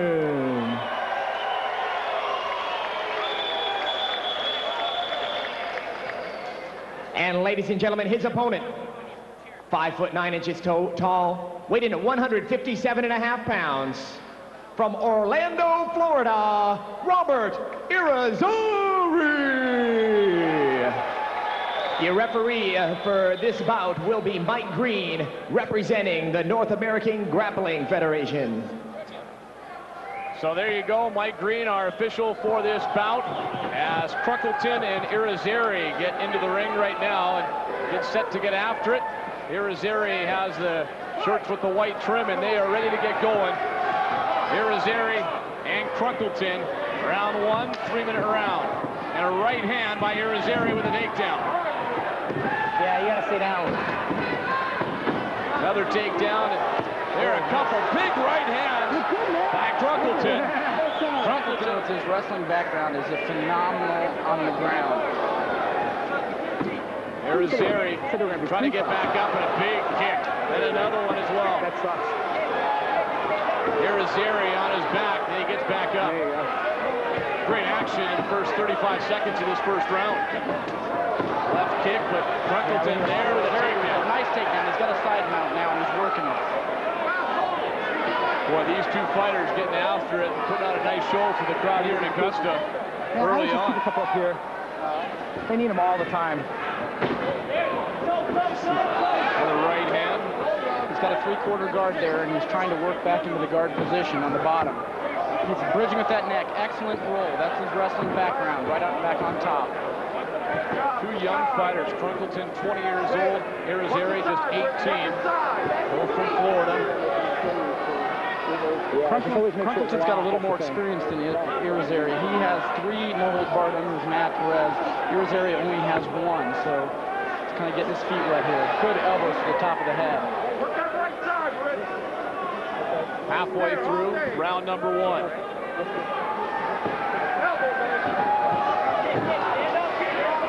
And Tim, you see this situation. Who's in control right now? Actually, I would have to say Richard Crunkleton. He's on the top, and he's delivering some kicks to the legs of Robert Irizarry. Oh, big right hand by Crunkleton. Two aggressive fighters. Crunkleton again with a right hand. Mike Green taking a good look. You can see a large welt opening up on the inside of the left leg of Irizarry. That's got to be wearing him down. On the inside and outside of his leg, actually. Oh, tremendous head kick from Crunkleton. We didn't expect that. Oh, and a left hand. Great right hand. He's following it up, driving him into the fence. Excellent knee. That may have caught him good. Boy, that did that single leg. Those were the boxing hands of he's throwing those knees. He needs to get an elbow in there to protect himself. Excellent elbows to the side of the head by Crunkleton. Crunkleton starting to lay some heavy damage in on Irizarry. Irizarry still seems to have his wits about him, though. He's still wrapping the arms around, and they're starting to stand back up. As you can see, just 10 seconds left to go in the first round. Okay, just stretch this a little. Both fighters looks like they're content to let the time run out. Probably hearing from their corners that it is just about over and the first round comes to an end. That is just round number 1. And Jay and Tim, I'll tell you what an incredible round. That's a first round. These two guys, they have enough to go the distance, do you think? Actually, I do. I think there was a lot of intensity from both fighters. He's going to tell you when there's 10 seconds left. We'll say corners out. I'm looking forward to an exciting round. Yeah, you just say corners out, and then you Jay, start. I'll tell you what action. Round 1. I mean, both guys. Did anybody have the advantage? Again, the judges had to take a peek there. Yeah, I think that towards the end, Crunkleton had a little bit of an advantage when he was getting those strikes in and dropping his knees and elbows. But we'll see if that takes a toll. Take your time, relax. Irizarry's a tough guy, so Find he it seems to be again. hanging Take in your there. time. That was beautiful. It's going to be a great second round. I'm excited. Stay focused. Keep your hands Yes, you did. Two fighters getting ready to go. Irizarry. Yeah, I know. Getting some last second advice from his corner. Working out piece.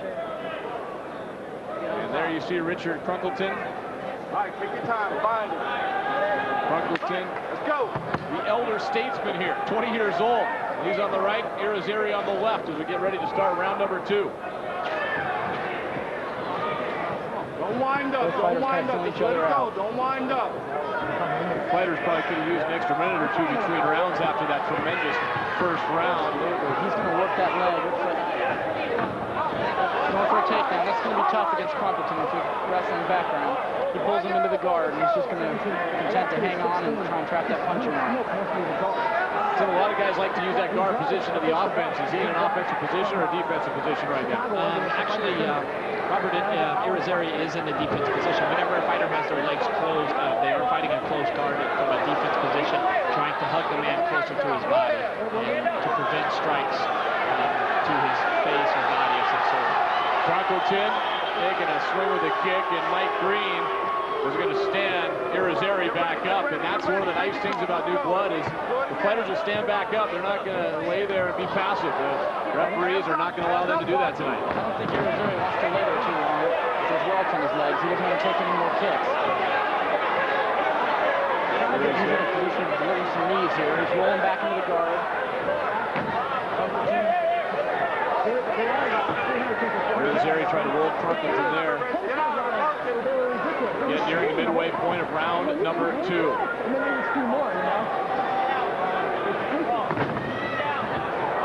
Here comes a knee, a big one. Oh, another huge knee. We have a great look at it there from the camera end. There's Cronkleton doing some damage on Irizarry. I'll tell you what, he's got that forearm right in Irizarry's throat, and that's cutting off his wind and his breathing. It's going to help take gas out of him throughout the round. Oh, he's going for a heel hook. Irizarry trying to block the leg and also stay out of that heel hook that Jay mentioned. Inside of a minute to go in this second round. Irizarry's on your right, Cronkleton on the left. They still tangle up. Yeah, these guys need to get more active here, or the referee may stand them up. Both fighters going to try to find a submission hold here. Yeah, they say that. It's right in Cronkleton sits up. Yeah. I got to think fatigue's coming into play here. I mean, this action is incredible. And that's what we expected to see on these cardinized fights like this. But these guys are really going at it with 10 seconds to go in round number 2. Both fighters probably hearing from their corners a big kick by Cronkleton misses that they are almost near the break. And there is the horn, and the break comes in. Let's get our judges here at the table's decisions. Jay, who do you got in the second round? So far, I give it to Cronkleton. I think he's delivered some nice elbows, some nice knees, and you can see the welts really taking a toll on Irizarry's feet. I think Irizarry needs to start using his hands a little more. He's got quick hand speed. We haven't seen much of that. He's focused on the grappling. Tim, what do you think? I would have to second what Jay said. I also think Cronkleton has the advantage. Don't reach when you're going to do your kick. Okay, step on kick. Put your hands up, man. Okay, you're winding up there. You're winding up. We've got 1 round left, 3 minutes. Cover up. He's going to try to hit you. He's going to try to knock you out. Mike Green doing a nice job making sure that fighters here and entertainment fans here in Augusta have a great time tonight on Saturday night. Augusta, Georgia, the home of the Masters. Okay, he's a desperate man now. You got him 2 rounds to nothing. Okay? Make sure your feet are dry. Make sure your feet are dry underneath. That's Cronkleton's corner. They're talking to him, telling him, hey, Irizarry is in trouble. And I think, as you heard from both Jay and Tim, that seems to be the consensus heading into this final round. So Irizarry guys probably looking to try to end this thing because he doesn't want it to go to a decision. Absolutely. He may want to step that left leg of his back because both sides of it are welted, and Cronkleton seems to be throwing his kicks and aiming for it. Every once in a while, he's switching up and going high. Another leg. Irizarry trying to get him down.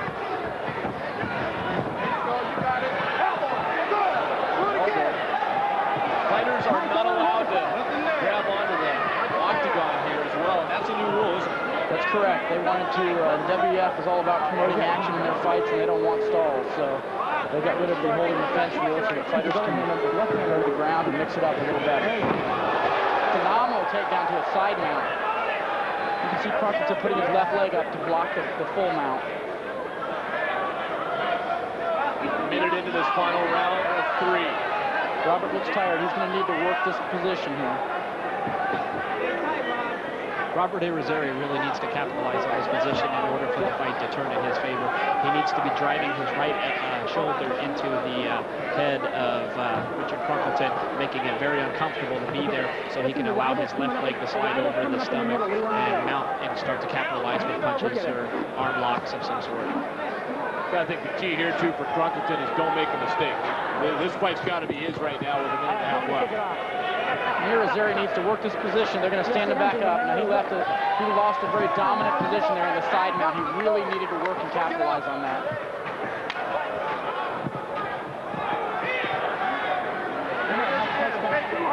Irizarry probably needs to go for something big here in the final minute. Good knee. Excellent takedown by Crumpleton. Irizarry pulls him into the guard. Fatigue must be taking effect here on the fighters. They're really slowing down a lot. What do you think, Tim? Being, 45 seconds left in the third round, Robert Irizarry needs to open up that guard and start to create some opportunities, start to use some tips and reversals, work for some submission, triangle and arm locks. Oh, what a stop. Like Crumpleton, for a guy that pretty much has the fight won in terms of the judge's opinion, staying the aggressor. 22 seconds left to go, and again, Mike Green will stand Irizarry up.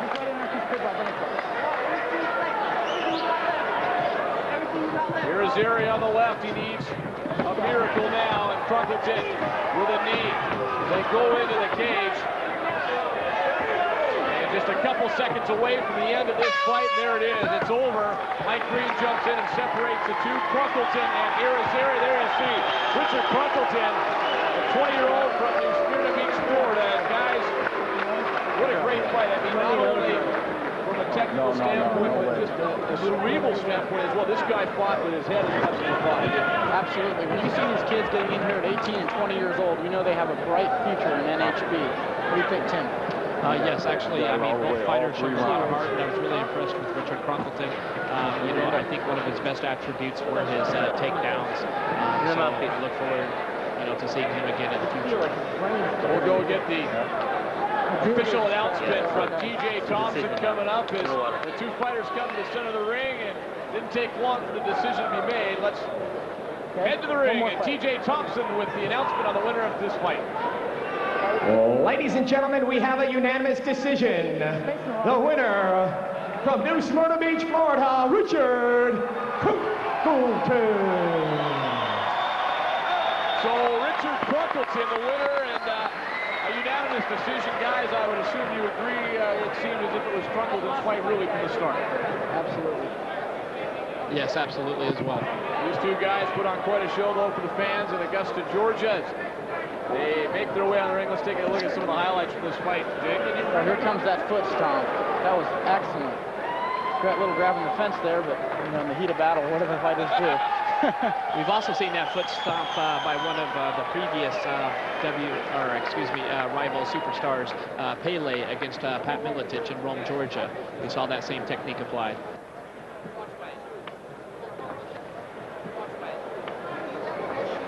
Well, it's been a tremendous night of fighting so far, and it should continue to be that way. Frank Trigg and Ray Cooper coming up next. Another great matchup. And Jay, tell us a little bit about Frank Trigg. Frank Trigg, his nickname is Twinkle Toes.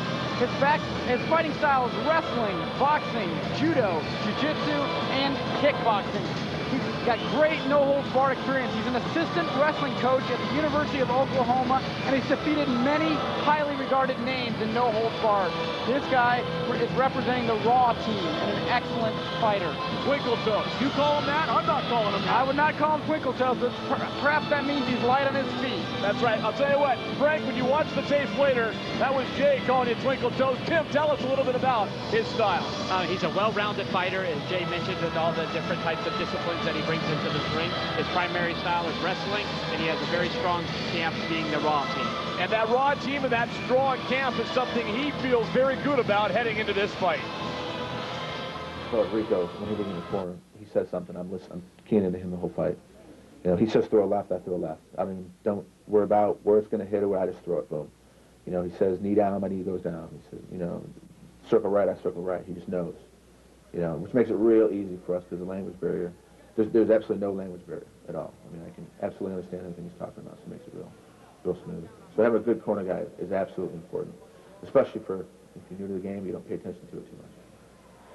And that is Frank Trigg and his opponent, who will be heading down in a moment. As you take a look at the cornerman and that strong camp he was talking about, is Ray Cooper, who will be taking on Frank Trigg. Here comes Ray Cooper all the way from Hawaii here in Augusta tonight. That's correct. Ray Cooper's representing the Jesus is Lord gym. He has a no-holds-barred professional fighting record of 7-1. He's a 3-time Super Brawl champion, and he's ranked #1 in the world in Shuto. And that's a top fighting organization out of Japan, very similar to the no-holds-barred you're seeing here today. It's primarily submission wrestling. So this should be an extremely technical fight between two well-versed grapplers. Something I failed to mention on Frank Trigg also is his record is 31-0 in no-holds-barred. So he's putting it all on the line tonight against Ray Cooper. Let's take a look at Ray Cooper's strength, Tim. He's very versed in striking, takedowns, and great conditioning. And I'll tell you what, Ray Cooper, as you saw the t-shirt, Jesus is Lord, seems like almost a contrast. Jesus Lord, a born-again Christian. He's in no-holds-barred fighting, though, and talks about how he keeps the violence in the ring. It's where your heart's at, most of all. If your heart is just in the sport and not out to hurt somebody, and, you know, just because we're Christians, we don't live a boring life, you know. We can do what everybody else can do, but so long as our heart is right towards the other person, you know, we don't see nothing wrong with that. Well, soft-spoken Ray Cooper, but the one thing about Ray Cooper, striking one of his strengths, as we take a look at the tail of the tape, and there you see, close in age, Trigg a slight height advantage, also has a little bit of a weight advantage as well as the reach advantage against Cooper. Hey, let's go to the ring for the introductions, the official introductions with TJ Thompson. TJ. Ladies and gentlemen, we're ready for this next big matchup here on New Blood Conflict. The fighter standing behind me, 5 foot 10 inches tall, weighing at 175 pounds, representing the Raw team from Los Angeles, California, Frank Trigg. And ladies and gentlemen, his opponent tonight, 5 foot 6 inches tall, weighing at 169.5 pounds. He's from Waianae, Hawaii. Please welcome his mainland fighting debut, Ray Brother Cooper. On Kim's command. There you see a good look at Ray Cooper. Cooper and Trigg getting set to go at it.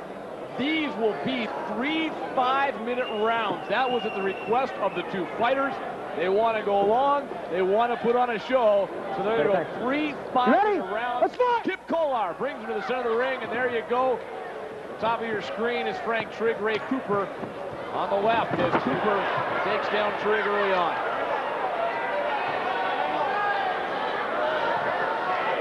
As TJ mentioned, Cooper making his mainland fighting debut here. Over from Hawaii, has a tremendous group with him, and a number of people coming over as he gets a right hand in. You can see the strength of these two fighters here as they tie up in the guard. Ray Cooper, a strong man, physically strong in his faith as well.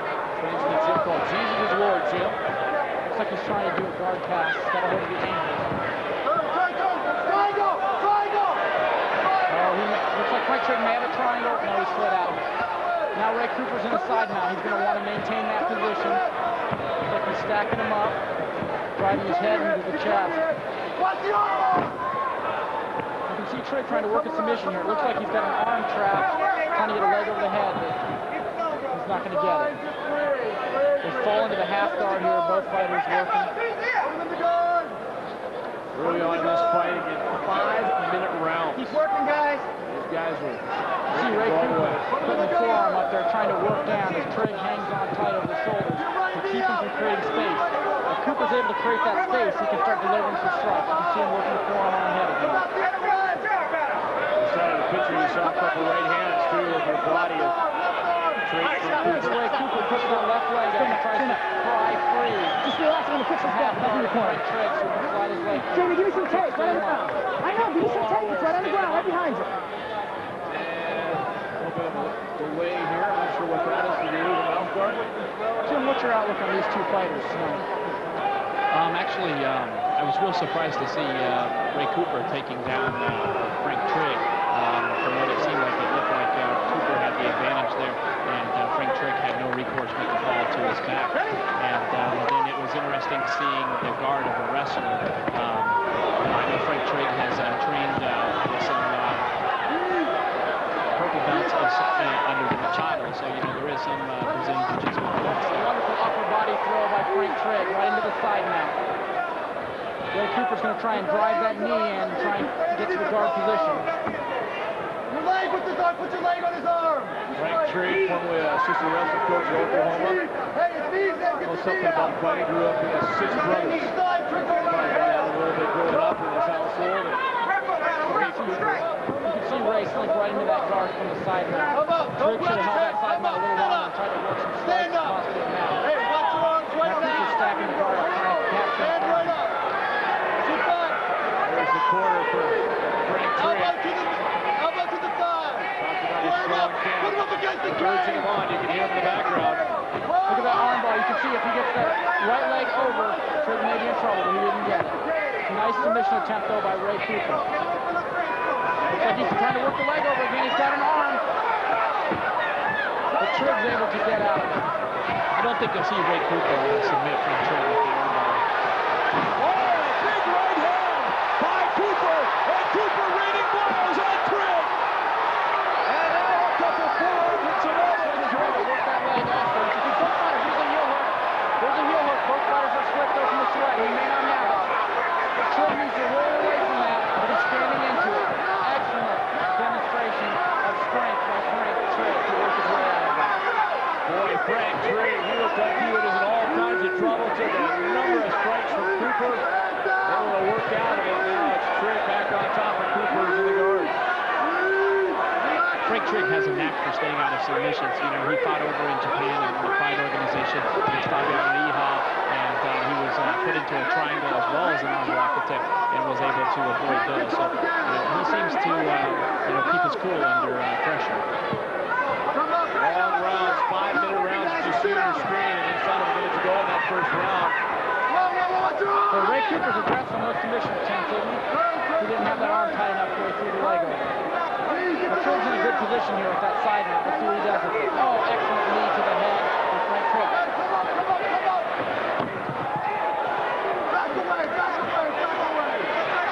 See the kick there from Trigg.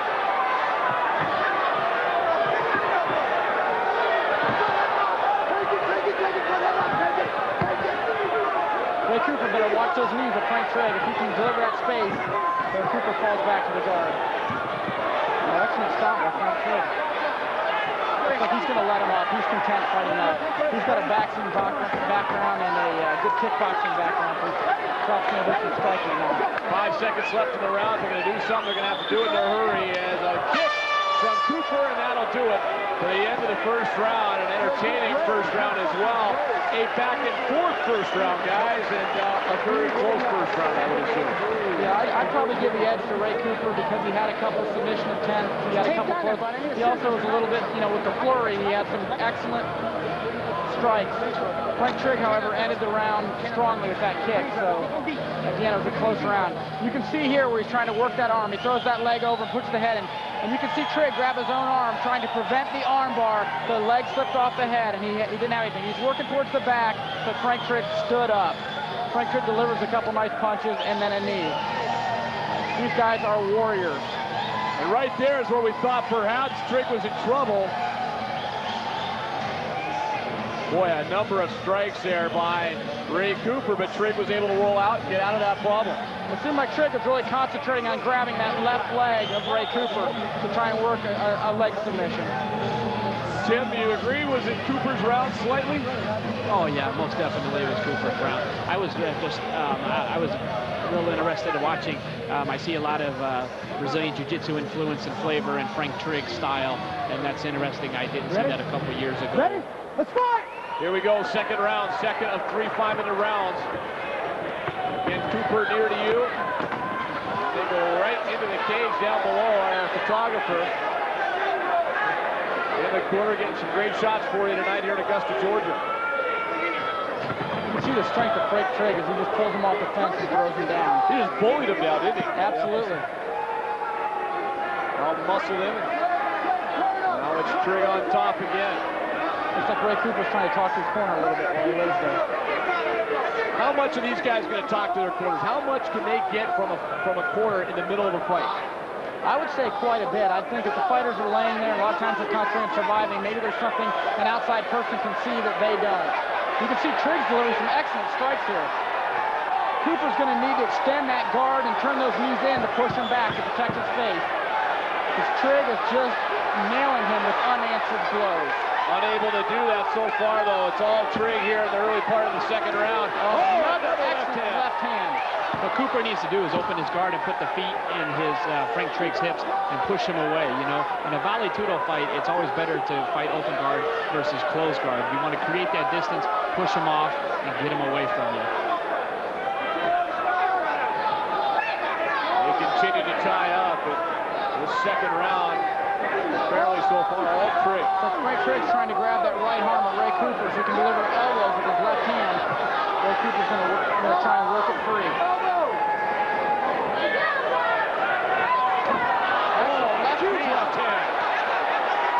Trigg is raining blows on Cooper. Yeah, Tim's right. He needs to push Frank Trigg off when he's coming with those blows. Looks like there is some blood from Buck Cooper's eye now.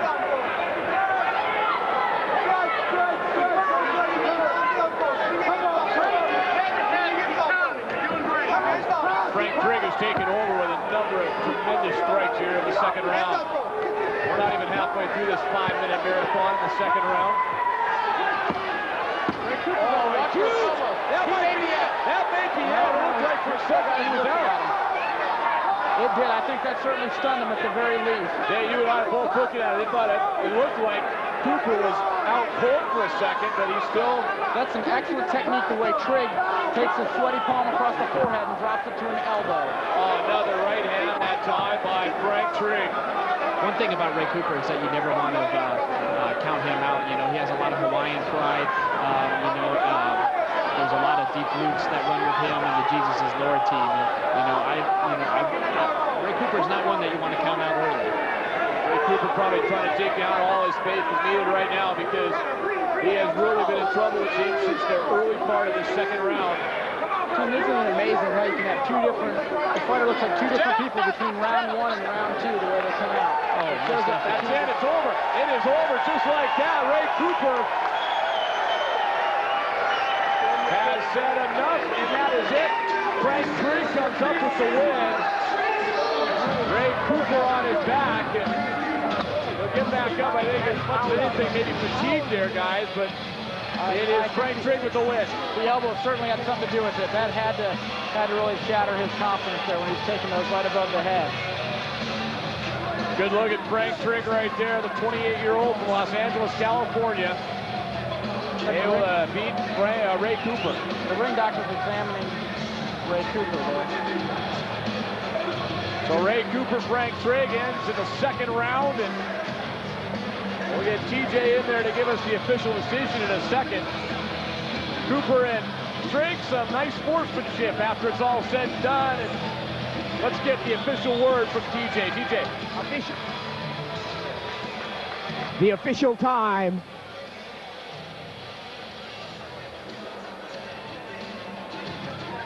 Official time. Check, check, check, check. Official time, 3 minutes, 5 seconds, round number 2, by forearm choke submission, Frank Trigg. So at 3:05 of round 2, Frank Trigg comes up with the victory.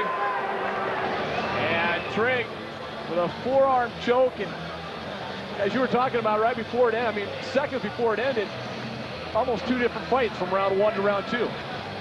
Oh, sure, definitely. I mean, at the end of the round and you go to the corner, and then you come back out, you're either going to come out much better or Let's take a look much at this replay here.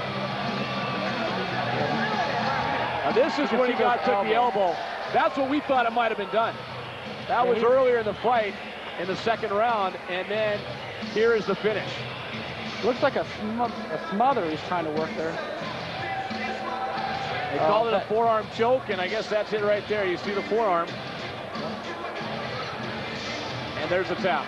Yeah, Ray Cooper just didn't have the energy to push him off. Ray Cooper was spent at that point, and it was over. And this crowd, which has been buzzing throughout the night, well, get ready because they're going to get going again as they got another local product making his way out in just a moment. There you see Jack the Ripper, they call him, Jack Nielsen from Augusta, Georgia, against Big John Dixon. Two big, big men. And here we go. Jay trying to speak over this partisan crowd because from Augusta, Georgia, Jack the Ripper Nielsen coming out in just a second. Well, Jack's a local fighter here. He trains under Mike Carlson from the Augusta Martial Arts Academy. He trains jiu-jitsu and MYB kickboxing. He's a decorated U.S. Marine, two-time grappling challenge champion, two-time DKC U.S. super heavyweight champion, one-time International Kickboxing Federation champion, and a two-time UFC veteran. This guy has some ring experience, fighting on the rival team. So Jack the Ripper making his way in. Let's take a look at some of his strengths. Tim, there you go. Yes, great stand-up, great ground attack, and he brings a fierce attitude into the cage with him. Jack the Ripper, and boy, this place, the local guys have come out. They've made some noise tonight. Jack the Ripper Nielsen and his opponent, as you see the signs for the hometown product, got to have the adrenaline flowing right now, but he's got a big, big man and a big, big task on his hands as Big John Dixon, 6 feet, 275, coming out, Jay. Big John Dixon, he's self-trained in boxing, judo, and Muay Thai. He brings to the cage a pro no-holds-barred record of 15-7. He's a WKC super heavyweight kickboxing champion, U.S. Army Taekwondo champion, two-time national judo champion, and World Extreme Fighting 7 super heavyweight champion. Again, a person with excellent cage experience coming into the ring. This should be quite a matchup. Well, I'll tell you what, the fans, they like two things. They like seeing the big guys, and they like also seeing the hometown guys as well. There John Dixon bringing in the strengths of boxing, judo, and Muay Thai. So a very well-rounded and complete and dangerous fighter. Let's take a look at the tail of the tape, how these two guys match up. 35 years old is Nielsen, a couple of years older, has a 3-inch height advantage. Dixon, though, is 275 pounds. Nielsen with a slight reach. The crowd are buzzing here in Augusta, Georgia, as that man, Jack the Ripper Nielsen from Augusta, gets set to take on Big John Dixon. Let's go to the ring and get the official introductions with T.J. Thompson.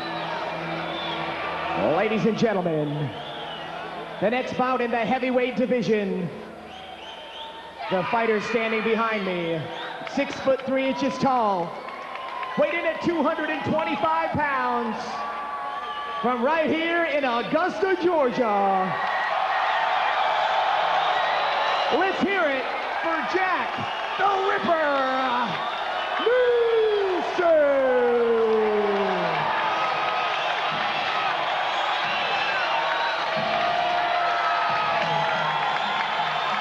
And ladies and gentlemen, his opponent tonight, 6 foot tall, 275 pounds.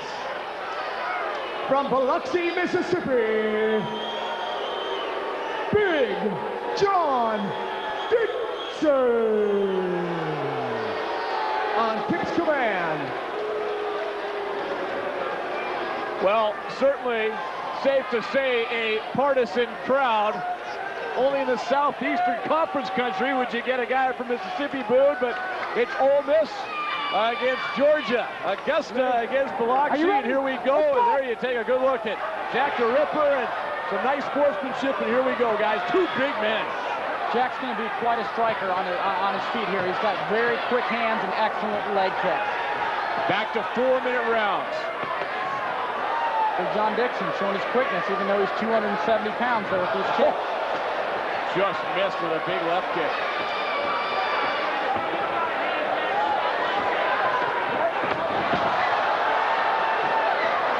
Looks like he caught the leg. He may be working a heel hook submission here. Jack knows to spin out of his tap, and it's over. It is over. Big John Dixon with the heel hook submission. Big John Dixon, and it was over. It was over about 35 seconds in. Jack the Ripper taken down, and he had to tap out. He tried to roll out, guys. He did try. That's one of the disadvantages when a fighter wears shoes into the ring. They tend to stick more on that heel hook. Besides that, an interesting side note is that's also the same technique that he defeated Tom Sauer with in New Orleans. And again, some great sportsmanship between those two. And I'm not so sure that Jack Nielsen didn't roll an ankle and actually not tap out in time, because he is having a hard time walking afterwards. But that fight, which was highly anticipated by the folks here, the hometown boy, though, he had some problems. And Big John Dixon, you went through his resume, Jay. He had a heck of a resume, and he showed why. Let's get the official announcement on this decision, as Kip will bring him to the center of the ring. Go to TJ Thompson. TJ. Official time. 32 short seconds into round number 1 by heel hook submission. Big John Dixon.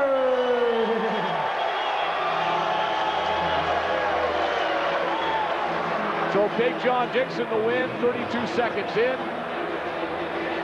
John Dixon, man, oh man, did he ever come up big in hostile territory as well here in Augusta, Georgia. As we take a look at the replay and how it ended quickly. The heel hook, and there it is. You can see Jack Nielsen tried to turn over, tried to slip out, unable to do so, but he tapped out quickly. And that was it. It was over. Right there you see the tap. Right there it's over and done. And Big John Dixon celebrating on enemy turf.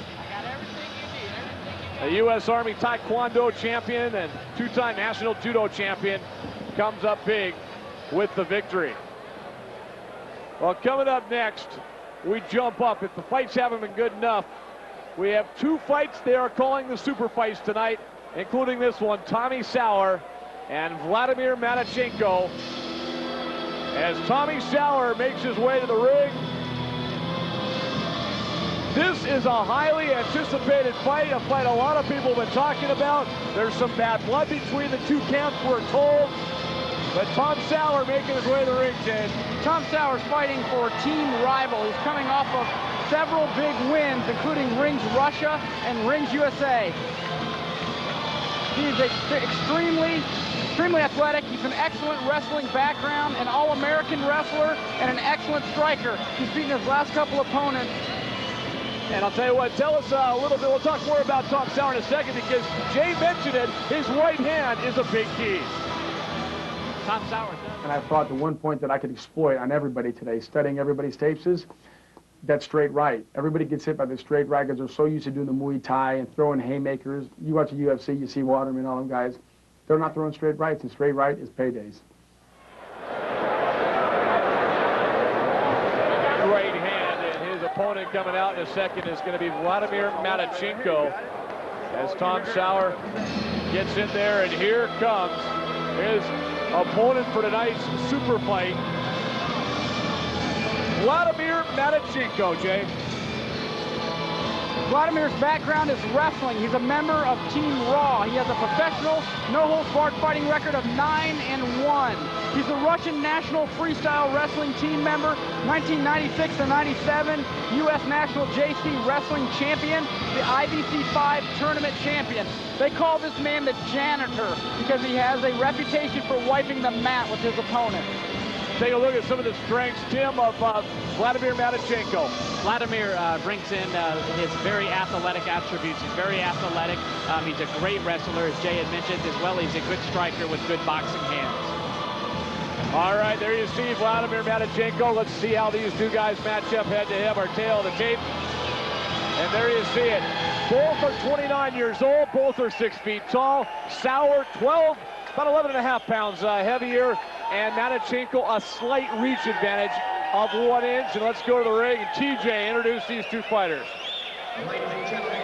The first of 2 super fights tonight. The fighter standing behind me, 6 foot tall, weighing at 222 pounds. From Ocala, Florida, ladies and gentlemen, we know him as Tommy Trauma. Please welcome Tom Sauer.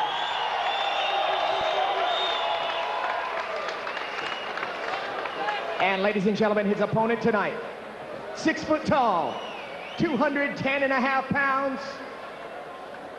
From Belarus, Russia, the janitor, Vladimir Matchenko. On Kip's command. Well, we saw the sportsmanship. We had heard there's some bad blood, maybe between the camps, maybe not between the fighters, as there you saw Tom Sauer coming over to Matchenko, but when we get this thing going, we expect a great fight between Sauer, who you see right there, and Vladimir the Janitor Matchenko. And here they go. Vladimir opens up with a strong right hand. You see the fighters tie up almost immediately. Sauer just rolled him. Tremendous strength. I'll tell you a little known interesting fact about Tom Sauer is he does have Tourette syndrome. And you really wouldn't know that when he's fighting because he says he gets in his zone and it's almost like it goes away. I'm interested to see what happens if Vladimir gets into the guard of Tom Sauer. I was able to work out with Tom Sauer prior to this event, and he takes 350 pounds of just inside leg squats, and he can lock that guard tight. In fact, he's been known to submit men with his guard. You can see him working the back here of Vladimir. The crowd in Augusta, Georgia, chanting USA, and Sauer wise the fact he's fighting a man originally from Russia, wore the Stars and Stripes in the trunks tonight here in Augusta against Matchenko. Matchenko in the black trunks you see right there. 4 minute rounds. The big, strong, powerful, and highly skilled man. Super fight, our first of 2 super fights tonight.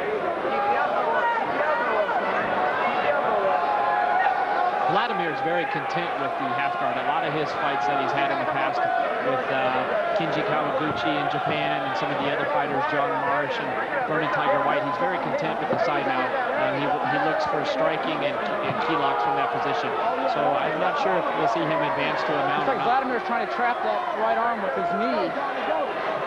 Tom Sauer just delivers some punches. They're standing back up for an action. Go ahead, Tim, you were saying? Oh, no, that's fine. They Kip Colart gets him back up, ready to go, and here they go again. Early on in this fight. So far, Sauer unable to get that right hand strike, that straight right hand he talked about beforehand, free. Looks like Vladimir is trying to work in a guillotine choke here. Deliver some knees. Sauer's trying to hold the hand, going around it. You gotta watch Sauer's right hand. It's powerful. He knocked out his last couple opponents with it. Good leg kick by Tom Sauer. Boy, Sauer just kind of grinning after that exchange with Matchenko. Trying to get the knee free. Tremendous upper body throw by Vladimir. Into a mount. Vladimir's got the mount. Sauer's holding on. Looks like he's got a triangle choke with the arms. I don't think he'll be able to work it from that position. Vladimir's walking him to the fence. This is not a good position for Tom Sauer right now. The left hand's just to wear down Sauer from Matchenko. That's Matchenko's cornermen. They like what they see so far. You know, Sauer's a veteran of the game, though. He's been in this position before. We'll see if he can work out of it. Tommy Trauma Sauer. Looks like they're trying to work a key lock there on his right arm. Look at the strength on Sauer to just turn out of that mount. That's unbelievable. Awesome. Sauer's trying to work his own guillotine in. He lets it go. He didn't have anything in. Tommy's going to tighten up that guard. Much different, guys. Maybe Tim explained different the guard beforehand. The mount by Matchenko, now the guard by Sauer. Some watching for the first time, a lot different, isn't it? Oh, yeah. Tightening those legs. No, I'm sorry, go ahead, Jim. You can see him tightening those legs on the scissor guard. That's what I felt, and I'll tell you, that takes the wind out of you. When he straightens those legs and closes them like scissors, that's like clamps. Go ahead, Tim. No, just to kind of follow up what Jay's saying, Tom's been working on his guard and his guard skills, and he's finding a lot more closed guard and open guard, and trying to create possibilities and opportunities. That'll do it for the first round. Are you telling me then that a guy that's squatting 350 when he closes those legs, that's not a lot of fun? That's not. In fact, I had the tap from this guard. He called me into the ring. He said, Jay, just step into my guard, and I did. And he squeezed those legs, and I felt my rib cage crushing. I was tapping out within 5 seconds, and I was amazed. I've been in a lot of guards before, never been tapped like that. Tom Sauer there talking to his ring man, and Sauer, a firefighter from Florida, against the janitor. They call him Matachenko, the janitor, just because, as he says, he cleans up in the cage. Guys, who would you give that first round to? I'd have to give it to Vladimir only because of positioning. He did obtain a mount. He did attempt a key lock submission. Tommy Sauer had a couple excellent submissions, but again, just a slight advantage to the Russian. Tim, your thoughts? I don't know. It was a really close, you know, even though Vladimir capitalized on the takedown and had the side mount, Tom Sauer had all the reversals. He was able to get up, from out of that. So good point. Nice exchange early on. Oh, a right hand. Sauer got caught by the right hand of Vladimir. Yes, he did. Oh, he got another right hand. He's feeling it here. He may be in trouble. Matachenko coming out with a flurry here in the second round. Sauer's tying him up and getting his wits back about him. That is amazing. A man can take that kind of punishment and just look like he's no worse for wear. Sauer able to push him into the screen. Sauer's one tough guy. Looks like Vladimir fell right into the mount. He's got a mount on Sauer now. We'll see if Sauer can work his way out of this one like he did last time. Guys, you got to be surprised. Not many guys stand toe-to-toe with Tom Sauer. Absolutely not. We're right up against the cage and right next to Matachenko's corner. So you got to think it's an advantage for Vladimir Matachenko being in that corner with his cornerman. Oh, definitely. He'll definitely use that to his advantage. A lot of professional fighters use that to their, Matt Hughes is another one. All the Miletich fighters use that to their advantage too. So smart move on Vladimir's part.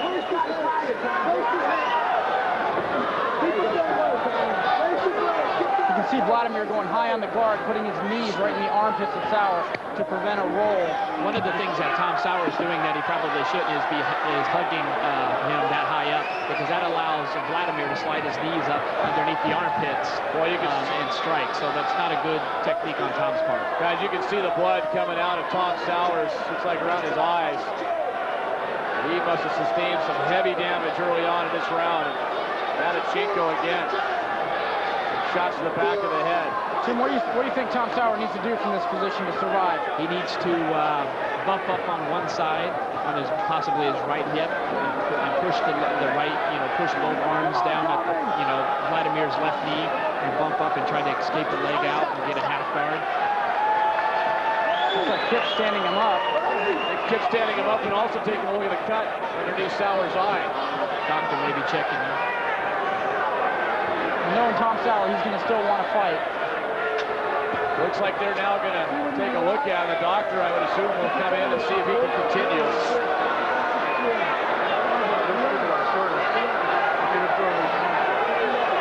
So there you go.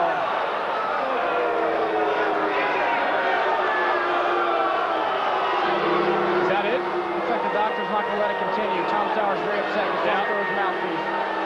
That's it. It's going to be over as the doctor's going to stop the fight. Let's go to TJ. We'll get the official announcement. As looks like Tom Sauer has lost his fight to Vladimir Matachenko. TJ. The cut. Stop the fight in the second round. Doctor stoppage due to cut. The winner, the janitor Vladimir Matachenko. So at 2:17 of the second round, the doctor's decision, he stops the fight as Tom Sauer sustains a heavy cut under his right eye. There you see the janitor, Vladimir Matachenko, walks out of the ring a winner, and much to the chagrin, I think, of the partisan American crowd here in Augusta, Georgia. But the damage too heavy to continue on, guys. Let's take a look at what happened here at the start of the second round, because this is where it happened. It looks like this is where the cut opened up over Sauer's eye. You can see the exchange here. That was quite a right, another right, an elbow right there. That may have been the one that did it. Another right, then a left, then a right. Sauer's just lowering his head and leaning back, trying to get his wits about him. Here's where Sauer ties up. He's trying to regain his composure. It looked like at this point, as they were on the ground, when Kip Kolar went in there to stand the fighters back up, I think that's when he saw the cut, and he had the doctor take a look at it right here. As we can see from our great angle, great camera shot, guys. You can see that cut with Tom Sauer, and the doctor says no more. So Vladimir Matachenko knocks off Tom Sauer. Doctor stopped the fight. And we have another super fight coming up for you right now with Mark Robinson getting ready to take on Joe Leyva. There you see Robinson and Leyva as they get set to do battle. Another super fight, and again, a couple more very big men coming into this fight. Mark Robinson, Jay, first making his way down. Mark Robinson's fighting out of the noted Obaki Fight School out of Atlanta, Georgia, trained by Tim Catalfo. He's the world sumo champion 1996 through 1998, the world powerlifting champion from 1990, an Abu Dhabi competitor and standout 1999 and 2000. He qualified for the 1996 Greco-Roman wrestling team, member of the South African Greco-Roman wrestling team, and a member of the South African freestyle wrestling team. So he's got quite a background in grappling. And you can see with the arms and physique on him, he is truly the world's strongest man. He brings to the cage experience in submissions, takedowns, and as Jay had mentioned, his strength factor. 6 feet, 297. Huge man coming in there right now is Mark Robinson. And his opponent getting set to make his way down the ring is another big guy at 6'5", 258, and that's Joe Leyva. Yeah, Joe Leyva comes bringing a background mix of boxing and Brazilian Jiu-Jitsu. He's a 2-time Golden Glove boxing champion, 2-time Pan Am boxing champion, and he's a blue belt in Brazilian Jiu-Jitsu under Megan Diaz. And at the weigh-ins, he was the gentleman with the longest reach of any of the fighters. And if he combines that with an excellent boxing jab, and he can keep his opponent, Mark Robinson, at a distance, this could be a fight that ends in strike. Joe Leyva, 6'5", 258. We'll see the reach in a second with our tail of the tape. But first, let's take a look at some of the strengths of Joe Leyva. Tim will break it down for you as he comes in. Joe Leyva brings his jiu-jitsu experience with David Dodd. He comes from a strong camp a la David Dodd, and he also is known for his good conditioning. So there you see Joe Leyva from Phoenix, Arizona, Mark Robinson, and here's a look at how the two fighters match up. Head-to-head, Robinson 10 years older, Leyva 5 inches taller, but it is Robinson substantially heavier, but Leyva has that 4-inch reach advantage, the long arms for Joe Leyva. Let's go to the ring, and TJ with the introductions. Augusta, Georgia, are you ready for some big boys? The fighter standing behind me, 6 foot tall, weighed in at 297 pounds. A former World's Strongest Man competitor from Johannesburg, South Africa, Mark Robinson.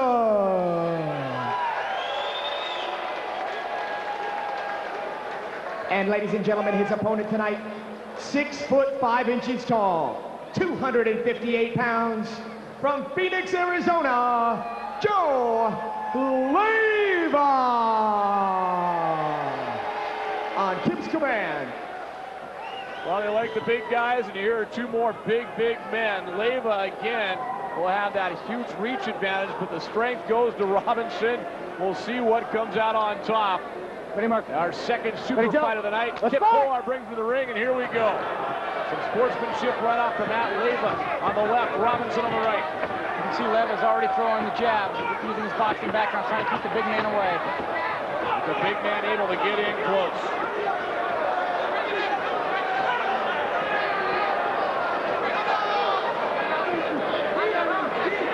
Right up against the cage again. One of the rules in NHP, you cannot grab that cage. It's been a change from past events. Trying to keep the fighters active. You can see Mark Robinson just trying to work his arms inside to possibly do an upper body throw on Joe Leyva. And Joe's just trying to hold the big man off, keep the distance for striking. A body blow by Robinson, then a knee by Robinson. Former world sumo champion. Ton of strength. Well, like Leyva is 6'5" and 258. Not often he'd be out-muscled, but here he is. Robinson gets him down. Looks like Leyva's trying to work into that guard. Yeah, he's got both legs around. But Mark Robinson has him pinned against the fence. Looks like he's kind of smothering him with that other hand. It'll be interesting to see what happens here. Two big guys. He's actually in a half guard right now. He's tapped. That's it, it's over. Leyva tapped out. Just like that, it comes to a quick end. Mark Robinson with a win, and an early win at that as he comes into North America. A member of the South African Greco-Roman wrestling team and strength. I'll tell you what, Ian, that's a testament to his strength. He pulled that shoulder right in, wrapped those arms around the head, and looks like they're calling it a neck crank. They're saying he won by a submission neck crank. He tapped out, did Joe Leyva. He tapped out quickly. He was in some trouble against the big man from South Africa, Mark Robinson, 36 years old. Wants to move here to North America to get his NHP career off the ground. Well, you know what? It's off and running nicely with a win here tonight in Augusta, Georgia. Kip will bring him to the center of the ring, and TJ will give you the decision. TJ. 122 of the first round. A strong neck crank submission. The winner, Mark Robinson.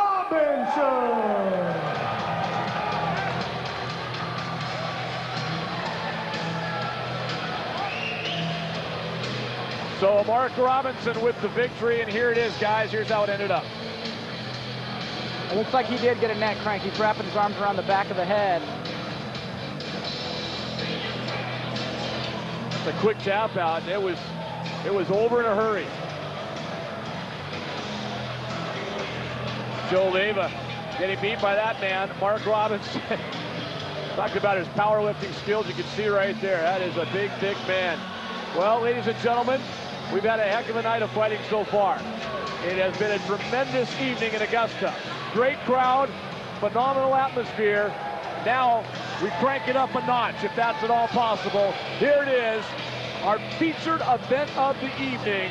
Dean Thomas, Jens Pulver, a title on the line, guys, as Dean Thomas from Orlando, Florida, gets ready to make his way to the ring. Dean Thomas is representing Team Rival. He's got a pro no-hold barred record of 10-1. He's a World Extreme Fighting 7 super featherweight champion, 6-time veteran of World Extreme Fighting events, and ranked number 5 in the Japanese Shuto organization.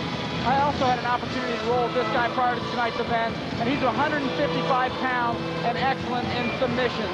He trains with Paul Rodriguez, the man that rolled with Phil Johns earlier tonight. And he's got a lot of tricky triangles and arm bars that he can pull out. So this should be an excellent fight. Jim, tell us a little bit more about the specifics of Dean Thomas from Team Rival and what he'll bring to the ring tonight. Dean's an incredible fighter. A lot of his strengths consist of his stand-up ability. His ground attack is very smooth, and he is very good in his transitional, as well as he has a very positive attitude.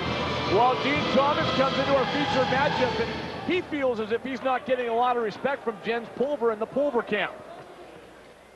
Well, I'll tell you one thing. I don't think Jens respects me much, but when we step into that cage, you know, he's going to be in a fight. He's going to know it. So that's all I'm saying. It's going to be a fight to the end, and, you know, the best man's going to win. Well, there you go. Lack of respect, we'll see. Dean Thomas getting set for the entrance, as is the crowd here in Augusta, of the guy they call the Pulverizer, Jens Pulver, Jay.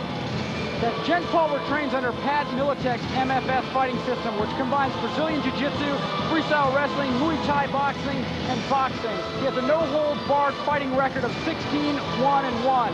He's won the Boss Rutan Invitational in Colorado in 1999.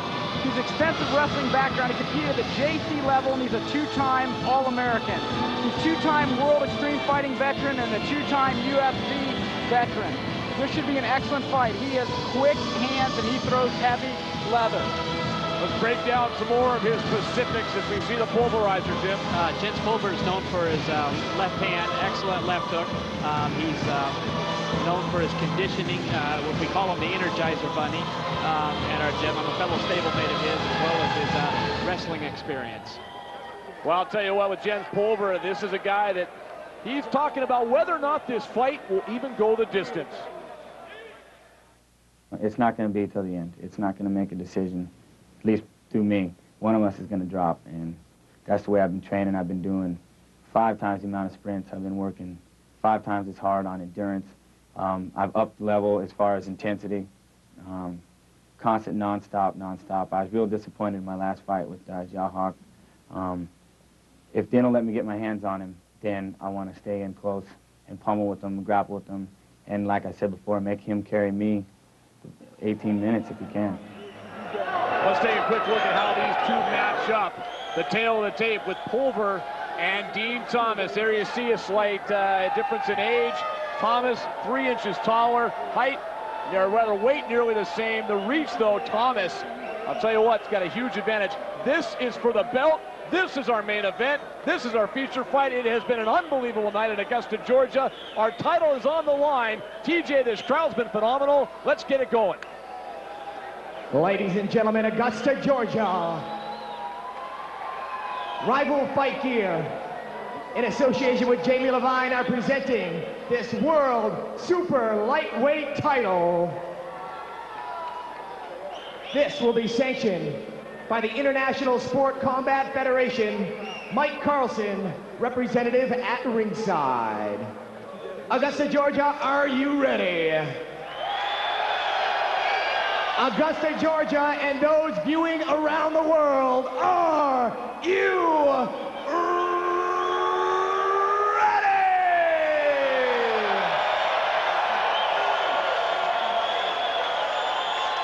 The fighter standing behind me, 5 foot 10 inches tall, weighing at 154.5 pounds. He's from Orlando, Florida. Please welcome Dean Thomas.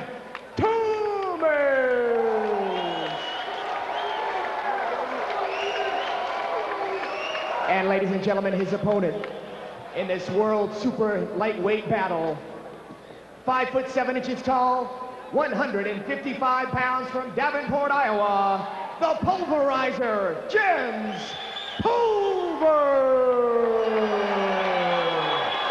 On Kip Kohler's command.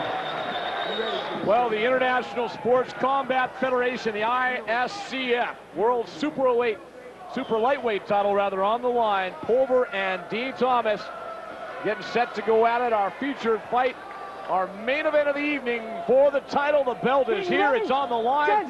Kip Kohler brings him to the ring, and here we go. Thomas and Pulver. This is 6-minute rounds, guys. This is an exciting way to end the night. The lightweight fighters are generally the most exciting fighters to watch on the card, especially two of this caliber, with their quickness on their hands and with their feet.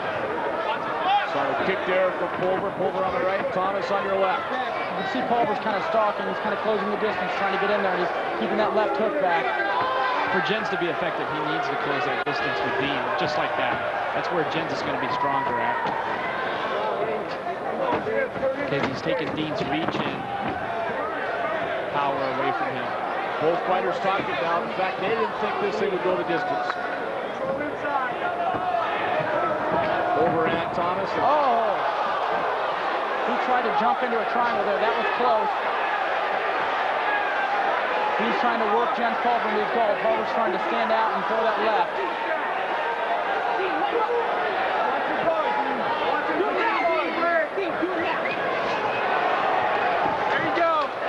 Pulver lets him back up. Who's your pick? Inside or outside? The corner you hear is Jens Pulver's. We saw him a moment ago. Two fighters stopping each other. I've had the opportunity to train with Jens quite a bit before this fight, and I know how serious he has taken it. He's been the first one in the gym and the last one to leave. So I look forward to a nose to the grind kind of fight from Jens. Rumor has it they call him the Energizer Bunny. And going, and he is. Too many reasons you can see one of the fighters has shoes on, and Dean Thomas obviously does not. Any advantage, any reason for that? Yes and no. Jens actually has a different style of shoe than what we're used to seeing. It's a Sambo style of shoe from Russia. It's hand-stitched, it's leather instead of like the American style of wrestling shoe, the hard plastic. And there we get a better look at it. what it's made for is to actually, you know, still get a good grip on the mat, but it's a lot more flexible as far as your foot movement as well. You can tell these fighters have a lot of respect for one another. Either of them they're both pretty cautious, not necessarily jumping in there. A lot of stand-up here as the two fighters are trying to get through this first round of a feeling-out process. Exactly. Pulver just missed with a big kick. Pulver, former wrestler, Boise State University.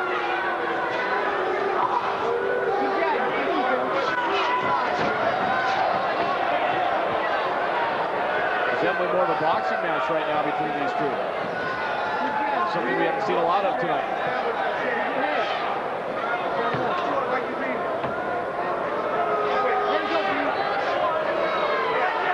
Dean Thomas, that decided reach advantage, guys, is going to come into play here, maybe? Oh, I'm sure it will eventually. You know, as Dean, I mean, this is only the first round. As Dean gets more comfortable and finds his range, you know, I think you'll see more. There's a takedown by Dean Thomas. That's pretty amazing to see Jens Pulver with the strength lifting up that single leg. Pulver, a strong wrestling background. I don't think Pulver has anything there with that. There won't be anything there. With that guillotine, he lets it go. Jens has been working on some strong reversals from this position, thinking he may be here against Dean, so we may see that come into play if he feels comfortable doing it. You'll notice Dean's trying to pry that right leg free so he can go to possibly the mat. There we did see it. In the guard. There's the reversal. So perhaps we'll get a look at the guard of Dean Thomas now, see if he's able to work something out of this. Great shot there as you see the fighters tie up. Long 6-minute rounds.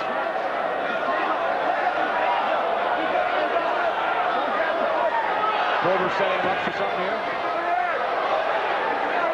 Oh, left hand, another left hand. That's what he was setting him up for.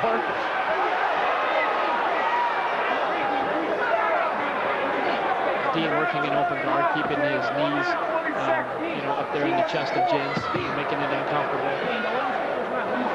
We heard the cornerman yell out 1 minute and 20 seconds. We're inside of that now. Okay, stop. Kip Kolar is going to get him standing back up again.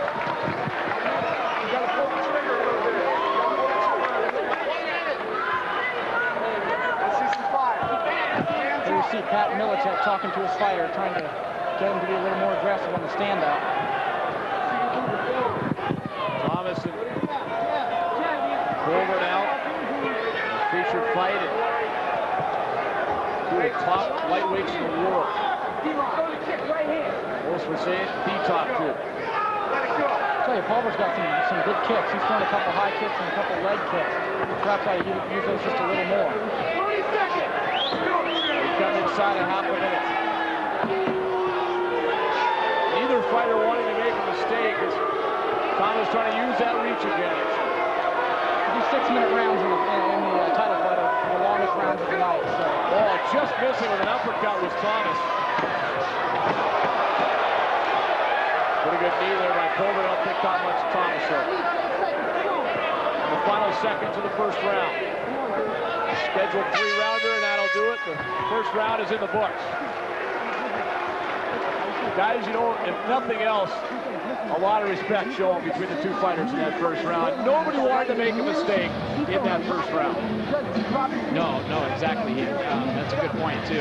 I do give the physical edge to Jens, though. I think Jens looks a little stronger when they're down on the ground and even on the feet, too. So I think Jens has a little quicker hands just because his reach is a little bit shorter.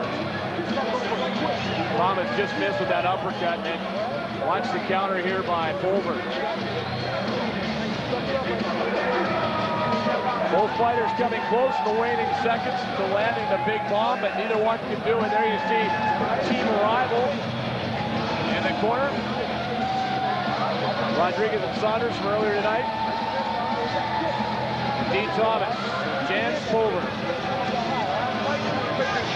Went to school at Boise State in Idaho, now living in Davenport, Iowa. As we get ready to get it going here, second round. With the title on the line, the ISCF World Super Lightweight title. looks like Dean Thomas's corner may have told him to start working that jab. He's been pretty aggressive with it in the beginning of the round. Nice sprawl by Jens. Being able to stop the shot of Dean. Dean rolls into a knee bar. Looks like he's going for a knee bar. He's trying to get a heel hook. He's trying to get that arm around. You can see Jens grabbing his arm, trying to prevent it from happening. He may have it. He may have it. That's it. It's over. It is over. It is over. Dean Thomas is now the lightweight champion. Dean Thomas got the leg, walked it up, and it's over. The title goes to Dean Thomas. As Jens Pulver taps out, and Thomas is some kind of happy right now. You can see Dean Thomas doing the patented Pulver execution technique towards the crowd. Dean Thomas with the win against Jens Pulver, and he is celebrating, and deservedly so, over Jens Pulver. I'll tell you, he has some tricky submissions. I told you I had the opportunity to roll with him prior to this event, and he's well versed in them. There's a sportsmanlike conduct going over to greet his opponent. Jens Pulver got to be very, very disappointed right there. Pat Miletich talking to Dean Thomas. They talked about a little bit of lack of respect for Dean Thomas coming from the Pulver camp. Thomas talked about that in his interview. I think there's got to be a lot of respect right now. Let's go to the ring and get the official announcement with TJ. Ladies and gentlemen,